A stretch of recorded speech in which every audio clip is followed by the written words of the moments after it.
এটাই আমরা পড়বো আজকে। কালকে একটু আমি হয়তো ব্রিফ করে গেছিলাম, সেটাই আবার শুরু করব আজকে। কতগুলো ইম্পর্টেন্ট টপিকস পার হয়ে তারপরে এসেনশিয়াল জিনিসগুলো বের করব, অ্যান্টেনার কিছু ক্যারেক্টারিস্টিক্স।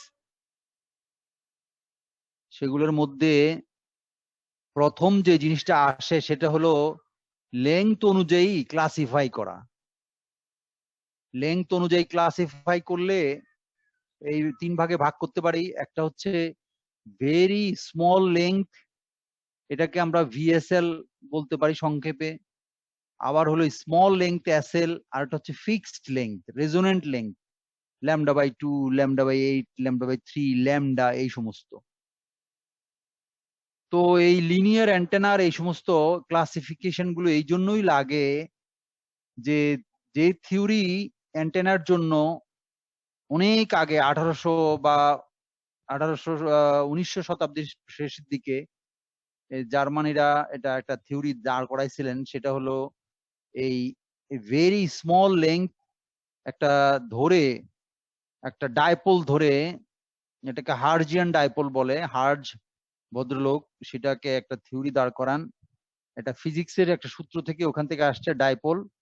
ওই ডাইপোল থেকে এটাকে সূত্রটাকে এই ফর্মুলাগুলি উনি ডেরাইভ করেন। এবং সেই জন্য এখানে লিখছি আমি, an infinitesimal antenna is sometimes called Harzian dipole after the German physicist Heinrich Hertz। ওই ওনার থিওরি অনুযায়ী, এই যদিও এটা ছোট এবং এটা বাস্তবে এরকম হয় না, নাই, কিন্তু এগুলো এই থিওরি থেকে তোমার প্র্যাকটিক্যাল অ্যান্টেনা গুলোর থিওরি বা ক্যারেক্টারিস্টিক্স অ্যানালাইসিস করা, এটাকে সিমুলেট করা ইজি, এবং এখান থেকে ওখানে এক্সটেন্ড করা যায়, এখান থেকে ওখানে যাওয়া যায় সহজে। তো এবং সেই থিওরিগুলি আজও স্ট্যান্ড করে আছে, কাজ করছে। সেজন্যই আমরা এই প্রথমেই ভেরি স্মল লেংথ বা ভিএসএল অথবা হার্জিয়ান ডাইপোল বলে এই অ্যান্টেনা দিয়ে শুরু করব। তো শুরু করব মানে কি, আমি হয়তো শুরু করেই ফেলছি অলরেডি।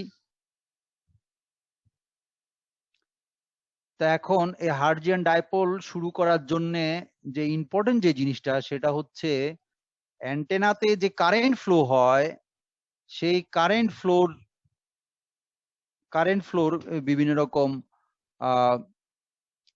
টাইমের সাথে বিভিন্ন রকম পজিশন বা অবস্থানটা আমরা অ্যাপ্রক্সিমেশন ইউজ করি, সেগুলো একটু তোমার ধারণা দরকার। সেই জন্য সেটা যদি বুঝতে পারো তাহলে হয়তো দেখবা যে তোমার অ্যান্টেনা অ্যানালাইসিসটা খুব সহজ।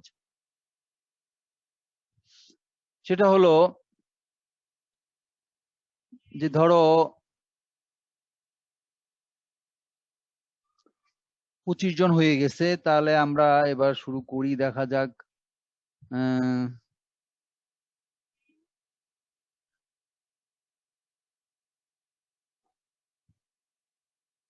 আচ্ছা,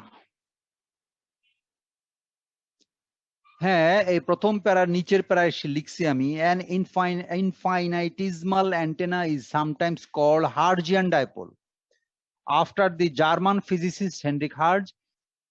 এখন এখানে এই শুরু হলো অ্যানালাইসিসের টেকনিক গুলো। Any propagating electromagnetic wave has two fields. One is electric field and another is magnetic field। তোমাদের আমি এটা বলছি যে একটা ওয়েভ, ইলেকট্রোম্যাগনেটিক ওয়েভ তৈরি করার জন্য এই দুটো ফিল্ড দুজনই দায়ী এবং দুজনকেই লাগবে, ইলেকট্রিক ফিল্ড এবং ম্যাগনেটিক ফিল্ড। এবং এরা এসি নেচার, অল্টারনেটিং এসি নেচারের এই দুটো ফিল্ডই লাগবে। যদিও ভার্চুয়ালি বা ইমাজিনারি ভাবে আমরা একজনকে হয়তো একজনের উপস্থিতি বুঝতে পারি, আরেকজনের উপস্থিতি বুঝতে পারি না, কিন্তু আসলে দুজনেই আছে এবং এই দুইজনের কন্ট্রিবিউশনে উৎপন্ন হয় ইলেকট্রোম্যাগনেটিক ওয়েভ। তো এই ওয়েভ প্রপাগেট করে। These fields are radiated from an antenna and they are expressed in spherical coordinate। সাধারণত অ্যানালাইসিসের জন্য এগুলোকে আমরা স্ফেরিক্যাল কোঅর্ডিনেটে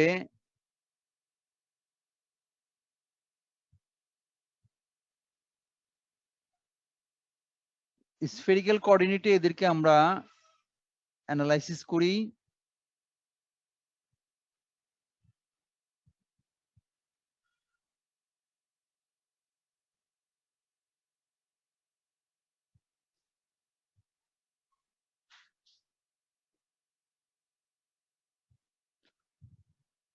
তাহলে আর থিটা ফাই, এই যে স্ফেরিক্যাল কোঅর্ডিনেট আর থিটা ফাই, এই কোঅর্ডিনেট সিস্টেমে এদেরকে আমরা অ্যানালাইসিস করব। আর থিটা ফাই একটু কমপ্লিকেটেড, কিন্তু এইভাবেই যেতে হবে। ঠিক আছে, এখন শুরু করলাম। লেকচার স্টার্টস নাও, মানে রিয়েল লেকচার শুরু হলো। Let us suppose that the length of a wire antenna is L. ধরলাম অ্যান্টেনার লেংথ হচ্ছে L মিটার লম্বা, যেটা আমরা ফিগার 1-এ দেখালাম, এবং যেখানে আমাদের কোঅর্ডিনেটটাও দেখানো হলো। হ্যাঁ, এই যে ফিগার 1, এই যে এখানে আমরা দেখালাম, এই যে লম্বা একটা অ্যারো ভার্টিক্যালি দাঁড়ায় আছে, এটাই হচ্ছে আমাদের অ্যান্টেনা, যার লেংথ L, এবং কোঅর্ডিনেট দেখাইছি এক্স ওয়াই জেড। জেডটা হচ্ছে ভার্টিক্যাল ডিরেকশনে, এবং এট এ ডিস্টেন্স আর, এ একটা পয়েন্ট পি, এ অবজারভেশন পয়েন্ট পি তে তোমার এই অ্যান্টেনা থেকে যে ফিল্ডটা রেডিয়েট হচ্ছে, তার তার ইকুয়েশন, তার এক্সপ্রেশন গুলো জানবো, সেখান থেকে বিভিন্ন ক্যারেক্টারিস্টিক্স জানবো। আমি তোমাদের বলছি ভার্টিক্যালি যদি তুমি ডাউনওয়ার্ডে আসো, তখন যেই প্যারামিটারটা চেঞ্জ হয়, কোঅর্ডিনেটটা চেঞ্জ হয়, সেটা হলো থিটা কোঅর্ডিনেট। আর যদি হরাইজন্টালি রোটেট করো, এক্স থেকে ওয়াই, ওয়াই থেকে এইভাবে আবার মাইনাস এক্স, আবার ওখান থেকে মাইনাস ওয়াই, আবার মাইনাস থেকে প্লাস এক্স, এভাবে একটা রোটেশন যদি হয়, ফাই অ্যাঙ্গেল ভ্যারি করে, তাহলে থিটা ম্যাক্সিমাম হতে পারে 180 ডিগ্রি আর ফাই 360 ডিগ্রি। এইভাবে আমরা এটাকে প্রকাশ করব। এবার ধরো and the current flow in this wire is expressed এই যে বাই একটা ইকুয়েশন দিলাম এখানে, যেটাকে ইকুয়েশন এ দিয়ে প্রকাশ করলাম। আই নট হচ্ছে তার অ্যামপ্লিটিউড, আর কস ফ্যাক্টরটা হচ্ছে function of omega t. I নটটা হচ্ছে পিক কারেন্ট, এই হলো তার এক্সপ্রেশন। এখন ধরে নিলাম, suppose the length of the antenna is so small, যে অ্যান্টেনার লেংথ এত ছোট যে কারেন্ট ফ্লো করার জন্য তার টাইম টি, যে একটা কোঅর্ডিনেট আছে, এটার জন্য তার সময় লাগে না, অলমোস্ট সময় লাগে না। ইনস্ট্যান্টলি অ্যান্টেনার এই স্টার্ট থেকে এন্ড পর্যন্ত যেতে এটা একেবারে অ্যাপ্রক্সিমেটলি ইউনিফর্মলি কারেন্ট থাকে বলা যেতে পারে। যেটাতে আমি লিখছি, then the current flow will not take any time, almost কোনো টাইমই নিবে না। অ্যান্টেনার লেংথ এত ছোট যে to travel from the start to the end terminal of antenna, so at time t equal to 0, that means time যদি আমরা 0 ধরি, অল্প সময়ে কতটুকু সে ট্রাভেল করবে, t equal to 0 সময় কি হচ্ছে, current given by equation A becomes Az equal to I naught. I naught হচ্ছে পিক কারেন্ট। দ্যাট মিনস এর অর্থ হচ্ছে, আমরা বুঝতে পারলাম যে মুভমেন্টের মধ্যেই আইজেড কম্পোনেন্ট অফ কারেন্ট, সেটা হচ্ছে তার পিক কারেন্ট, এবং সেই পিক কারেন্টটা ইনস্ট্যান্টলি পিক হয়ে যায়। এটা একবার যে প্রথম মনে করে ধরলাম, সে প্রথমে 20%, 30%, 40%, তারপরে 70, 80, 100% হইতে তার মনে করো 10 সেকেন্ড সময় লাগলো। আমি ধরলাম যে 10 সেকেন্ড আমি নেব না, আমি ইনস্ট্যান্টলি ধরে নিলাম এটা এই সেকেন্ডের মানে মুভমেন্টেই এটা 10 অ্যাম্পিয়ার হয়ে গেল, পিকে চলে গেল, আই নট হয়ে গেল। এই জন্য এই যে লিখছি এখানে দেখো, এই যে এই ইকুয়েশন বির নিচে দিয়ে একটা লাইন লিখছি, equation B states that the current is considered uniform over its length when it is very small length এর অ্যান্টেনা যদি হয়, কোনো টাইমই লাগবে না, এটা অলমোস্ট ইনস্ট্যান্টলি এটা এই অ্যান্টেনার শুরু থেকে শেষ পর্যন্ত গিয়ে একই রকম অ্যামপ্লিটিউডের কারেন্ট আমরা পাবো। এখন কতগুলো ইকুয়েশন এই যে আমি লিখছি এখানে লেখা আছে রিটার্ডেড পটেনশিয়াল, এই জিনিসগুলো একটু সময় লাগবে। Retarded potential that means at point P, যেখানে অবজারভেশন পয়েন্ট, সেখানে একটু ডিলে করে যেই পটেনশিয়ালটা আমরা পাই, সেই পটেনশিয়াল থেকে জেড কম্পোনেন্টের পটেনশিয়ালকে ইকুয়েশন নাম্বার সি দিয়ে আমরা লিখতে পারি। এটা এর জন্য হয়তো একটা লেকচার পুরা লাগবে, কিন্তু সময়ের অভাবে আমি ওটা ধরলাম না। জাস্ট ম্যাথামেটিক্যাল এক্সপ্রেশন, শুধু ফাইনাল এক্সপ্রেশনটা দিয়ে দিলাম।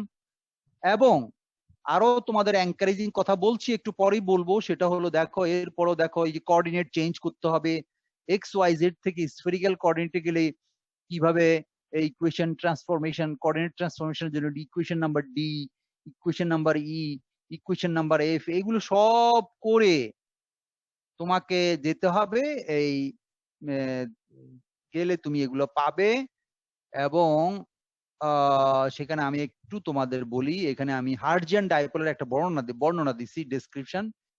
The Hertzian dipole is a theoretical dipole antenna that consists of an infinitesimally small current source acting in free space.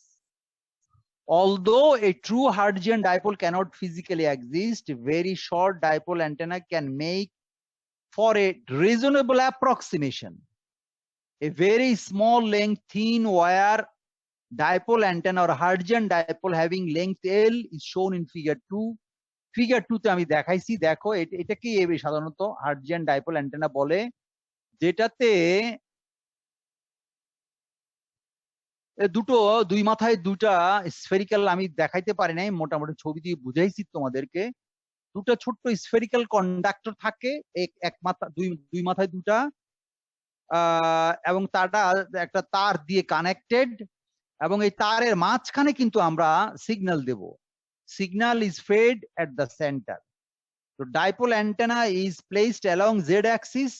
The observation point is at a distance r from the origin. R distance দূরে at a point P. এটা আমি 1 নম্বর ছবিতে দেখাইছি। 2 নম্বর ছবিতে হার্টজিয়ান ডাইপোলের একটা ছবি দেখালাম। এই ধরনের একটা থিওরিটিক্যাল যে দুই মাথা দুইটা আছে, একটা থিন ওয়্যার দিয়ে কানেক্টেড। আচ্ছা, এবার ধরো ওই অ্যান্টেনায় যে ইলেকট্রিক এন্ড ম্যাগনেটিক ফিল্ড গুলো থাকবে, সেগুলোর এক্সপ্রেশন কিভাবে আসবে? Analysis of radiated fields from an antenna will generally be done in spherical coordinate. সেটা হচ্ছে যে বলে গেছিলাম একটু আগে, আর থিটা ফাই দিয়ে আমরা অ্যানালাইসিস করব। তাহলে আর থিটা মানে তাহলে একটা ইলেকট্রিক এন্ড ম্যাগনেটিক ফিল্ড ভেক্টরকে আমরা যদি স্কেলারে লিখি, তাহলে জি এবং এইচ, এই দুটো ইকুয়েশন দিয়ে লিখতে পারবো। এগুলো তোমরা পড়ে এসছো ইলেকট্রোম্যাগনেটিক থিওরিতে, ফলে এগুলো নিয়ে বেশি সময় নষ্ট না করে আমি এখন চলে গেলাম, লিখলাম for a very small length VSL dipole antenna, see figure 2, with current distribution as given in equation B, that means uniform current distribution ধরে এই যে স্কেলার কম্পোনেন্ট ইকুয়েশন নাম্বার 1 2 3 4 5, এই যে কতগুলো ইকুয়েশন লিখছি, এগুলোই হচ্ছে রিয়েল এক্সপ্রেশন যেগুলো আমার কাজে লাগবে। আর উপরে যে ইকুয়েশন গুলো আমি দিয়েছি তোমাদেরকে, A B C D E F G H, এগুলো অ্যাকচুয়ালি তোমার সাহায্যকারী ইকুয়েশন, যেগুলো এক এক চ্যাপ্টারে এক এক অনুচ্ছেদে এটা তোমার সাহায্যকারী এক্সপ্রেশনস গুলো, এই ইকুয়েশন গুলি পাওয়ার জন্য ওগুলো ডেভেলপ করা হয়েছে, সেখান থেকে এইগুলো পাই আমরা। তো এই ইলেকট্রিক ফিল্ড গুলো আমাদের দরকার in with the help of equations A, B, C থেকে H পর্যন্ত, এদের হেল্পে এইগুলি পাই। তো সেটা তোমাদের চ্যাপ্টার, এই যে বালানিসের বইয়ের চ্যাপ্টার 3 তে এগুলো বলা আছে, ম্যাথামেটিক্যাল, পুরো ম্যাথামেটিক্স। তো সেই ভিগোরাস ম্যাথামেটিক্স যদি তোমরা না করো, বা রিগোরাস ম্যাথামেটিক্স যদি না করো, তাহলে এই কটা ইকুয়েশন মনে রাখলেই হবে। এবং এই ইকুয়েশন গুলিও তোমার হয়তো সব কাজে লাগবে না, আমি একটু পরেই তোমাদের দেখাবো, যেগুলোর মধ্যে একটা মাত্র ইকুয়েশন মনে রাখবা, আর বাকি তোমার অ্যান্টেনা অ্যানালাইসিসের বাকিগুলো সহজ। অবশ্য ভ্যারিয়েশন আছে, কিছু কিছু করে অল্প অল্প করে ভ্যারিয়েশন, সেখানে অল্প অল্প ভ্যারিয়েশন, সেটা মনে রাখতে হবে। তবে এই ইকুয়েশন গুলি থেকে কিভাবে আমরা অ্যাপ্রক্সিমেশন করি সেটা আমি গতকালও বলে গেছি, সেটাকে আমরা বলি মানে ফার ফিল্ড অ্যাপ্রক্সিমেশন। এই ফার ফিল্ড অ্যাপ্রক্সিমেশন কিভাবে করব? এই যে স্পেস সারাউন্ডিং অ্যান অ্যান্টেনা, এইখানে আমি এগুলো বলে গেছি। একটা অ্যান্টেনা থেকে যখন ইলেকট্রোম্যাগনেটিক ফিল্ড রেডিয়েট করে, তো তার সারাউন্ডিং এরিয়াতে ল্যামডা ডিস্টেন্স তুলনায়, ল্যামডার তুলনায় কত দূরে আমরা সিগন্যাল যখন অ্যাসেস করব, মেজার করব বা ডিটেক্ট করব, তখন কে কোন পদের সিগন্যাল আমাদেরকে দিবে, কত দূরে কি পদের সিগন্যাল, কি টাইপের সিগন্যাল আমরা পাবো, তার উপর এই অ্যানালাইসিস গুলো করা হয়েছে। তার অর্থ হচ্ছে যে নিয়ার ফিল্ড রিজিয়নে সাধারণত আমরা যে ফিল্ড গুলো পাই, এগুলো রিঅ্যাক্টিভ বা অসিলেটিং বা রিঅ্যাক্টিভ ফিল্ডের জন্য পাই। রিঅ্যাক্টিভ ফিল্ডের জন্য অর্থ হচ্ছে এগুলো oscillating, that means stored energy. এটা আসলে রেডিয়েটেড এনার্জি না, স্টোরড এনার্জি। যেমনি ভাবে একটা এল এবং সির মধ্যে সিগন্যাল অসিলেট করে স্টোর হয়ে থাকে, এইরকম। ফলে রেডিয়েটেড পাওয়ার এনার্জি পাইতে গেলে আমাদেরকে একটু দূরে যেতে হবে, এই এই রিঅ্যাক্টিভ রিজিয়ন পার হয়ে, বা এটাকে নিয়ার ফিল্ড রিজিয়ন বলে, এটাকে ফার ফিল্ড রিজিয়নে যেতে হবে, যার একটা ক্রাইটেরিয়া হচ্ছে twice D square by lambda. D যদি তোমার গ্রস লেংথ হয়, একটা অ্যান্টেনার মোটামুটি একটা গ্রস লেংথ হচ্ছে ডি, লার্জেস্ট ডিমেনশন তার লেংথ হয়, তাহলে এরকম একটা ইকুয়েশন দেখা গেছে যে এত দূরে আমরা মোটামুটি এই রিঅ্যাক্টিভ রেডিয়েশন গুলো, অসিলেশন গুলো আর পাই না। তো ওই ডিস্টেন্সের পরে, ওই রেডিয়াসটার পরে, অ্যান্টেনা থেকে ওই রেডিয়াসের পরে যে স্ফেয়ার বা যে রিজিয়ন, ওটাকে বলবো ফার ফিল্ড রিজিয়ন। এই ফার ফিল্ড রিজিয়নে কি হয় সেটা হচ্ছে, এই ফার ফিল্ড রিজিয়নের রিজিয়নে এই যে ফিল্ড এক্সপ্রেশন গুলো আছে, সেখানে আমরা করি কি, যে এই যে ওয়ান বা আর ইনভলভ যেগুলোতে শুধু আর দিয়ে ভাগ করা কোএফিসিয়েন্ট, সেটা আমরা নেই আর স্কোয়ার, আর কিউব বা আর স্কোয়ার, এই সমস্ত টার্ম গুলো বাদ দেই। বিকজ যেহেতু অনেক দূরে, সেই জন্য ওই বড় জিনিস দিয়ে ভাগ করলে আসলে রেজাল্টটা ছোট হবে।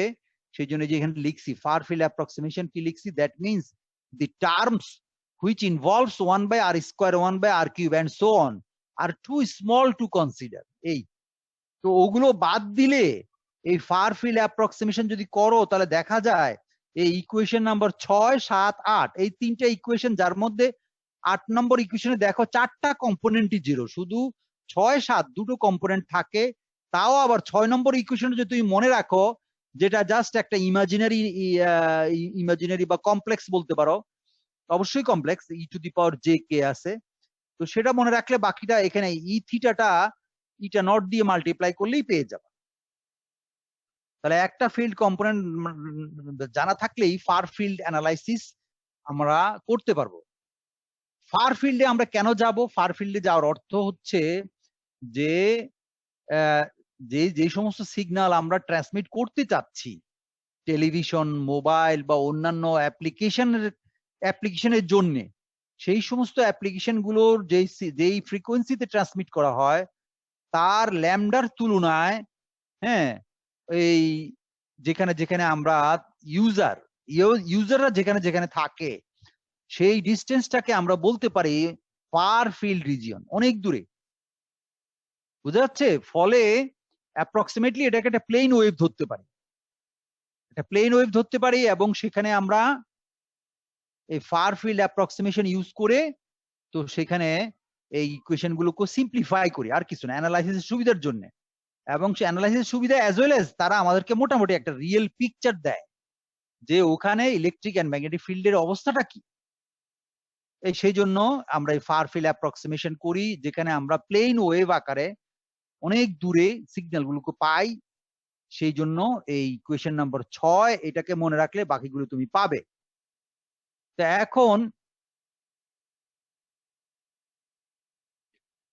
এখন আমরা এটাকে ধরো এই ইকুয়েশন নাম্বার 6, এই 6কে যদি 6 থেকে যদি আমরা অন্যান্য ইকুয়েশন গুলো দাঁড় করাই, দেখো 6তে কি আছে? 6তে আছে h5। ভালো করে খেয়াল করো, 6তে আছে, ইকুয়েশন নাম্বার 6 এ আছে কি? h5। তাহলে h5 মানে কি? এটা একদম লাস্ট কম্পোনেন্ট।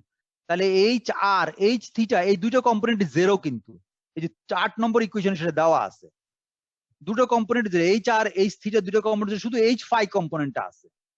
তা যদি হয় ইলেকট্রিকেরও একই অবস্থা, ইলেকট্রিকের ই আর এবং ই ফাই এই দুটো 0, কিন্তু ই থিটাটা আবার ভ্যালু আছে। ফলে এই দেখো আমরা ইকুয়েশন নাম্বার এই এই G2 and H2, G2H2 তে লিখছি E can be expressed with only one component। দেখো বাকি যে স্ফেরিক্যাল কোঅর্ডিনেটের যে বাকি যে দুটো কম্পোনেন্ট আছে ওগুলো কিন্তু 0, ওই তোমার উপরের একটা ফার ফিল্ড অ্যাপ্রক্সিমেশন অনুযায়ী। ফলে ই দেখো ই কিন্তু ছোট্ট করে লেখা যায় G2, এইচ কে লেখা যায় H2। দেখো H2 ইকুয়েশন দিয়ে লেখা যায় যেখানে একটা কম্পোনেন্ট ইনভলভ। তোমরা আমার কথাটা বুঝতে পারছো? এখানে কিন্তু এই যে তোমার কমপ্লিকেটেড অ্যানালাইসিস কিন্তু শুরু হলো। তানিম, রাজশ্রী, জি স্যার, বোঝা যাচ্ছে। এতক্ষণ যে বক বক করলাম এর অর্থ হচ্ছে যে আমি উপরে বলে আসছি ইলেকট্রিক এন্ড ম্যাগনেটিক ফিল্ডের প্রত্যেকের 3টা কম্পোনেন্ট থাকবে, এবং সেই 3টা কম্পোনেন্টের মধ্যে এই ফার ফিল্ড অ্যাপ্রক্সিমেশন ইউজ করে দেখো দুটো কম্পোনেন্ট প্রত্যেকটার জন্য দুটোকে 0 করে রাখলাম, করে একটা কম্পোনেন্ট আমার থাকলো, এবং সেটাকে তখন আমরা টোটাল ইলেকট্রিক ফিল্ডকে এই যে একটা তার স্কেলার কম্পোনেন্ট ই থিটা বা এইচ কে এইচ ফাই এইভাবে লিখতে পারি, কারণ অন্যগুলি 0। এখন যদি তুমি এই ইলেকট্রিক ফিল্ড দিয়ে বা ম্যাগনেটিক ফিল্ড দিয়ে যদি তুমি পাওয়ার বের করতে চাও, পয়েন্টিং ভেক্টর বের করতে চাও, যেখানে আমার E cross H involve, cross product involve, তো এই ক্রস প্রোডাক্ট ইনভলভ হলে এই ক্রস প্রোডাক্টের অঙ্ক করতে গেলে আমার দেখো প্রত্যেকটার জন্য দুটো কম্পোনেন্ট 0, ফলে খুব সহজেই করা যাবে ক্রস প্রোডাক্ট। তারপরে অন্যান্য গুলিও বের করা যাবে। এই জন্য দেখো এই সুবিধাটা কিন্তু এই পাওয়ার জন্য কিন্তু এত কাঠখড় পোড়াইয়া ফার ফিল্ড অ্যাপ্রক্সিমেশন ইউজ করে এইভাবে দাঁড় করালাম। এনিওয়ে এটা করে দেখো এবার লিখছি the ratio of E theta by H phi is the wave impedance when wave propagating through air and is equal to, এটা লিখছি, এটা তোমাদের সবারই মনে আছে 120 পাই হলো একটা এই ই এবং এইচ এদের একটা আরেকটাকে এক্সপ্রেস করা যায়, শুধু মাল্টিপ্লাই করতে হবে এই ওয়েভ ইম্পিডেন্স ইটা নট দিয়ে। তাহলে এই মোটামুটি এবার আমরা অ্যানালাইসিসে ঢুকবো, কিন্তু এই ঢুকার আগে আবার একটা কতগুলো ডেফিনেশন, এই ডেফিনেশন গুলো লাগে, যদিও এটাকে তোমাদের কখনো কখনো তুমি ব্যবহার করতেও পারো, কখনো নাও করতে পারো, তারপরেও ডেফিনেশন হিসাবে তোমাদের এই জিনিসগুলো জানা দরকার। কখনো কখনো ভাইভাতে জিজ্ঞেস করে বসে, বিশেষ করে তুমি কোনো একটা মোবাইল কোম্পানিতে যদি তুমি চাকরিতে যাও, ইন্টারভিউ দিতে যাও, বা ডিপার্টমেন্টের কোনো একটা ইয়েতে, অথবা তোমার ধরো 4th ইয়ার প্রজেক্টের ইন্টারভিউতে প্রেজেন্টেশনে তোমাকে বলে রেডিয়ান কাকে বলে, স্টেরেডিয়ান কাকে বলে, এগুলো তো রেডিয়ান এটা তোমরা হয়তো কোথাও পড়ে আসছো কিনা জানি না, এটা তো 780 পড়ার কথা বোধহয়। আমাদের ওই অ্যালজাবরা যখন আমরা ট্রিগোনোমেট্রি যখন পড়ছি তখনই এগুলো পড়ার কথা, রেডিয়ান। তো এই রেডিয়ানের ডেফিনেশন এখানে দেওয়া আছে, সেটা ছবিতে আমি বুঝাই গেছি। এখন ছবি দেখে আমি একটু বলি, তারপর এটা আমি বললাম তো এটা তুমি কাজে লাগাইতেও পারো না লাগাইতে পারো, এটা লাগবে আমার। ছবিটা দেখো, ছবি দেখে আমি বলি, ছবিতে এটা কিভাবে বুঝাই গেছি। দেখো এই যে উপরের এ, এটা ফিগার নাম্বার কত জানি, এটা ফিগার নাম্বার 2 না 3, 4 ফিগার নাম্বার 4 এ এই দেখো উপরের ছবিতে বোঝানো আছে রেডিয়ান। রেডিয়ান হচ্ছে একটা প্লেন 2 ডিমেনশনাল ছবি, বুঝছো? 2 ডিমেনশনাল স্পেস, 2 ডিমেনশনাল স্পেসে আমি একটা লাইন টানবো, লাইন যে লাইন মনে করো একটা সার্কেল, এই সার্কেলের সেন্টার থেকে তার রেডিয়াস এবং আর্কের একটা অংশ নেব, যে আর্কের ওই লেন্থটা আর এর সমান, রেডিয়াসের সমান। ছবি দেখো, এই তিনটা যদি সমান হয় বা ওই আর্ক লেন্থ যদি আর হয়, তাহলে এই অ্যাঙ্গেলটাকে আমরা বলি 1 রেডিয়ান। এখানে এই আর্কের যে লেন্থ আমরা মেজার করছি এটা কিন্তু ইউনিট হচ্ছে মিটার, পুরো আর্ক হচ্ছে পুরো সারকামফারেন্স হচ্ছে 2 পাই আর মিটার। আচ্ছা, এটা হচ্ছে রেডিয়ানের ডেফিনেশন। এখন 3 ডিমেনশনাল যখন আমরা এটা অ্যানালাইসিস করব স্ফেরিক্যাল কোঅর্ডিনেটে 3 ডিমেনশনালি, তখন কিন্তু প্লেন থাকে না, এটা 3 ডিমেনশনাল সলিড হয়ে যায়, এটা ভলিউম। 3 ডিমেনশনাল একটা ভলিউম, এই ভলিউমের মধ্যে তখন ওই রেডিয়ানের পরিবর্তে ডেফিনেশন হয় স্টেরেডিয়ান বলে। এই স্টেরেডিয়ানটা ডিফাইন করা হয় কিভাবে? ধরো একটা স্ফেয়ার আছে, এই যে ছবি বি তে বুঝাচ্ছি সেটা। একটা স্ফেয়ার আছে, যে স্ফেয়ারের গায়ে একটা ছোট্ট একটা সেকশন অফ সারফেস নিলা, যেই সারফেসের এরিয়া হচ্ছে B equals to R square. যে সারফেস এরিয়াটাকে বি দিয়ে ডিনোট করলাম, আর পুরো সারফেস এরিয়া অফ স্ফেয়ারকে এ দিয়ে ডিনোট করলাম। আর ওই ছোট্ট এইটুকু একটা সেকশনের ওই পুরা স্ফেয়ারের গায়ে ছোট্ট একটা সেকশন নিলাম এরিয়া, তাকে বি দিয়ে ডিনোট করলাম, এবং যার ভ্যালু হচ্ছে আর স্কোয়ার, মিনস মিটার স্কোয়ার। তাহলে এই পুরা স্ফেয়ারকে যদি আমি এইভাবে, এই যে পুরা স্ফেয়ারের এরিয়া, এই ইকুয়েশন নাম্বার 11 তে দেখাইছি, total surface area A divided by the total section of surface B দিয়ে যদি ভাগ করি, তাহলে 4 পাই। তাহলে একটা স্ফেয়ারের সলিড অ্যাঙ্গেল হলো 4 পাই, সলিড অ্যাঙ্গেল বলে এটাকে। এই সলিড অ্যাঙ্গেলটাকে ইউনিট হচ্ছে স্টেরেডিয়ান। তো এই স্টেরেডিয়ানটা আমাদের লাগে এই যখন আমরা রেডিয়েশন ইন্টেন্সিটি বের করব তখন লাগে। অবশ্য তুমি স্টেরেডিয়ান দিয়ে না করলেও হবে, যদি তুমি পয়েন্টিং ফ্যাক্টর ইউজ করে করো তাও হবে। তবে তোমার এই ডেফিনেশন গুলো জানা দরকার, সেই জন্য তোমার বলে দিলাম। যদি তোমাদের কোনো কোশ্চেন থাকে বা যদি না বুঝো আবার বলো, রিপিট করব। তোমরা কি বুঝতে পারছো রেডিয়ান কাকে বলে, স্টেরেডিয়ান কাকে বলে?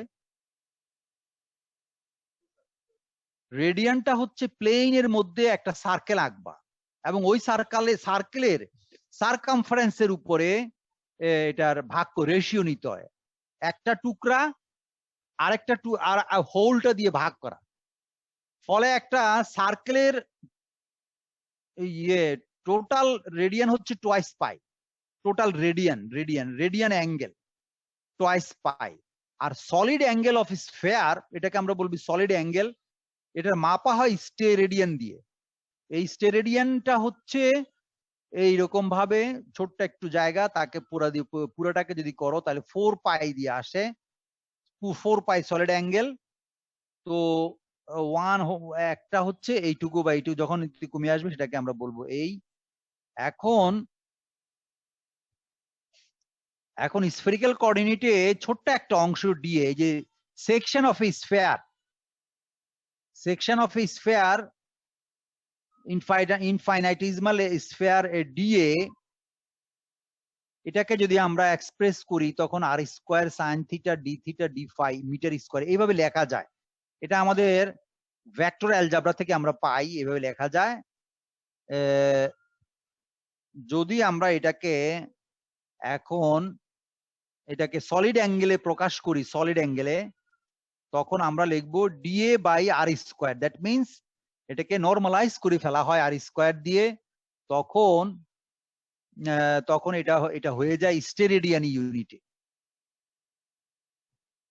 এই হলো মোটামুটি ওগুলো একটু বলে দেওয়া আছে। রেডিয়ান আর স্টেরেডিয়ান জিনিসটা কি, ডেফিনেশন গুলো আমাদের লাগবে হয়তো। আপাতত তুমি যদি ব্যবহার করলে না হলেও চলবে। তবে এই যে এখন যে ক্যালকুলেশন শুরু হলো, calculation of maximum directivity D nought, এইগুলো এটা ক্যালকুলেট করতে কিন্তু লাগে না ব্যবহার করলেও চলে, তবে লাগে। সেই জন্য আমরা এই ডেফিনেশন গুলো শিখতে হবে। তাহলে এবার 27 অ্যাটেন্ডেন্স আমাদের এখানে হলো, অ্যাটেন্ডেন্স হচ্ছে 27। দেখো এইবার রিয়েল টপিক শুরু হলো, একটু কমপ্লিকেটেড। দেখো বুঝতে পারছো কিনা। Calculation of maximum directivity D nought. এই ডিরেক্টিভিটি, এটা ইন আদার ওয়ার্ডস গেইনও বলতে পারো, একটা অ্যান্টেনার গেইন। তো ডিরেক্টিভিটি বের করে তারপর গেইন বের করা হয়। তো এই দুটো যেহেতু কাছাকাছি, সেই জন্য ডিরেক্টিভিটি বের করার পদ্ধতি যেটা, সেটা এখানে বলে দিছি আমি। এটাকে 4টা স্টেপে 4টা প্যারামিটার প্যারামিটারকে যদি আমি ক্যালকুলেট করি স্টেপ বাই স্টেপ, তাহলে আমি ডিরেক্টিভিটি বের করতে পারবো এবং সেখান থেকে ম্যাক্সিমাম ডিরেক্টিভিটি বা সেখান থেকে ম্যাক্সিমাম গেইন অফ অ্যান্টেনা এভাবে বের করা যায়। তো সেগুলো কি? এই to calculate the directivity of a very small length dipole antenna, it is needed to calculate the following parameters. Following parameters কি কি? এটা হলো W average. W average বলতে আমরা বুঝাচ্ছি average power density. Average power density, or in other words, এটাকে pointing vector for AC signal. এটা তোমাদের আমি পয়েন্টিং ভেক্টর, এটা এসি ইলেকট্রোম্যাগনেটিক ওয়েভ যখন পড়াইছি তখনও পড়াই আসছিলাম, ওই জিনিসটার অ্যাপ্লিকেশন এখানে আছে। এই অ্যান্টেনা থিওরিতে এই অ্যান্টেনার জন্য পয়েন্টিং ভেক্টর তোমার ক্যালকুলেট করতে হবে। ডব্লিউ ক্যালকুলেট করার অর্থ হচ্ছে ডব্লিউ অ্যাভারেজ হচ্ছে এটা ভেক্টর এবং এটার ইউনিট হচ্ছে ওয়াট পার মিটার স্কোয়ার। তারপর আরেকটা প্যারামিটার ইউ, এটাকে রেডিয়ান, এই যে রেডিয়েশন ইন্টেন্সিটি বলে। এটাই হচ্ছে তোমার এই যে তোমার সলিড অ্যাঙ্গেল লাগে, ওয়াট পার সলিড অ্যাঙ্গেল স্টেরিডিয়ান লাগে এই ইউ ক্যালকুলেট করতে, এটাকে বলে রেডিয়েশন ইন্টেন্সিটি। তো এটা ডব্লিউ জানলে পরে এটা বের করা যায়। আবার ইউ জানলে পরে রেডিয়েটেড পাওয়ার, কত পাওয়ার রেডিয়েট করলো W, watt, W means watt, কত ওয়াট রেডিয়েট করলো সেটা বের করা যায়। আর রেডিয়েটেড পাওয়ার যদি তুমি ক্যালকুলেট করতে পারো, সেখান থেকে এই রেডিয়েশন ইন্টেন্সিটি সে কখন ম্যাক্সিমাম হয় কখন মিনিমাম হয়, সেখান থেকে আমরা ইউ ম্যাক্সিমাম বের করতে পারি। সেখান থেকে ডিরেক্টিভিটির ডেফিনেশন আমরা পাই। ডিরেক্টিভিটি ডেফিনেশনটা কি? এই যে ডিরেক্টিভিটি ডেফিনেশন হচ্ছে এই যে এরকম, এই ডিরেক্টিভিটি ডেফিনেশন হচ্ছে এই যে 4 পাই U divided by P rad. এখন যদি ইউটা ম্যাক্সিমাম হয় তাহলে আমরা এই ডিরেক্টিভিটি ম্যাক্সিমাম ডিরেক্টিভিটি অথবা ডি নট, সাধারণত অনেক বইতে আমি যে বইটা ফলো করছি তারা ডি নট ইউজ করছে। তো ডি নট মানে হচ্ছে ম্যাক্সিমাম ডিরেক্টিভিটি। এই যে সেই ফর্মুলাটা হচ্ছে 4 pi into U max by P rad, equation 14। এই ইকুয়েশনটাকে রিয়েলাইজ করার জন্য প্রথমে আমাকে এ উপরে ডব্লিউ অ্যাভারেজ এটা ক্যালকুলেট করতে হবে, বি হচ্ছে ইউ রেডিয়েশন ইন্টেন্সিটি ক্যালকুলেট করতে হবে, সি হচ্ছে রেডিয়েটেড পাওয়ার পি র্যাড বের করতে হবে, ডি 4 নম্বর ডিরেক্টিভিটি অফ অ্যান্টেনা বের করতে হবে, সেখান থেকে ম্যাক্সিমাম ডিরেক্টিভিটি বের করতে হবে। তো এখন আমরা ধরো একটা হার্জিয়ান ডাইপোলের জন্য এগুলোর অ্যাপ্লিকেশন দেখব, কিভাবে ডিরেক্টিভিটি পি র্যাড মানে রেডিয়েটেড পাওয়ার ইউ এগুলা বের করে হার্জিয়ান ডাইপোলের জন্য বের করে দেখাবো নিচে। বলো।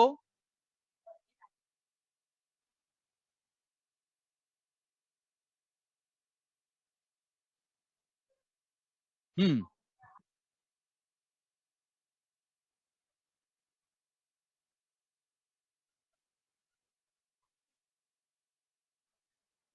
ফার ফিল্ড অ্যাপ্রক্সিমেশন করে যেটা পেলাম ওটার উপরে অ্যাপ্লাই করব।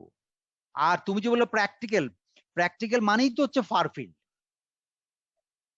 মানে ফার ফিল্ডের আদার ইউজ হচ্ছে আদার নোশন বলো বা কি বলবো সিগনিফিকেন্স বলো, এটা হচ্ছে অ্যাকচুয়ালি তুমি ফার ফিল্ড অর একটা প্র্যাকটিক্যালের কাছাকাছি একটা জিনিস তুমি অ্যানালাইসিস করছো, বুঝা যাচ্ছে?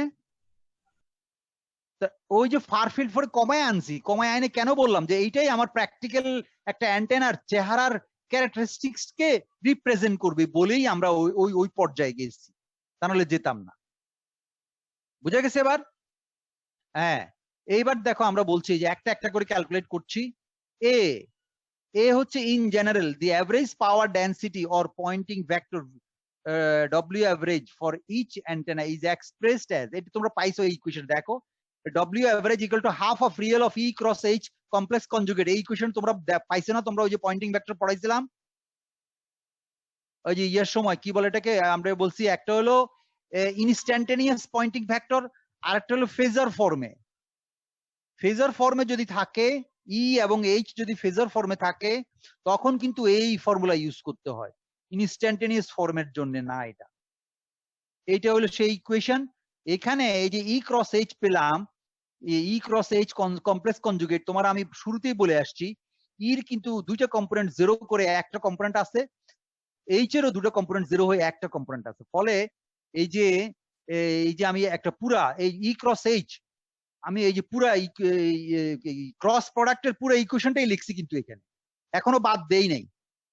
এটা হলো এই পুরা ইকুয়েশনের মধ্যে লিখছি, লিখে এই যে লিখলাম according to equations G2 and H2 means far field approximation করে যে ইকুয়েশন গুলি পেয়েছিলাম, যেখানে আমি তোমাদের দেখাইছি যে ER, E5, HR, H θ এগুলো সব জিরো।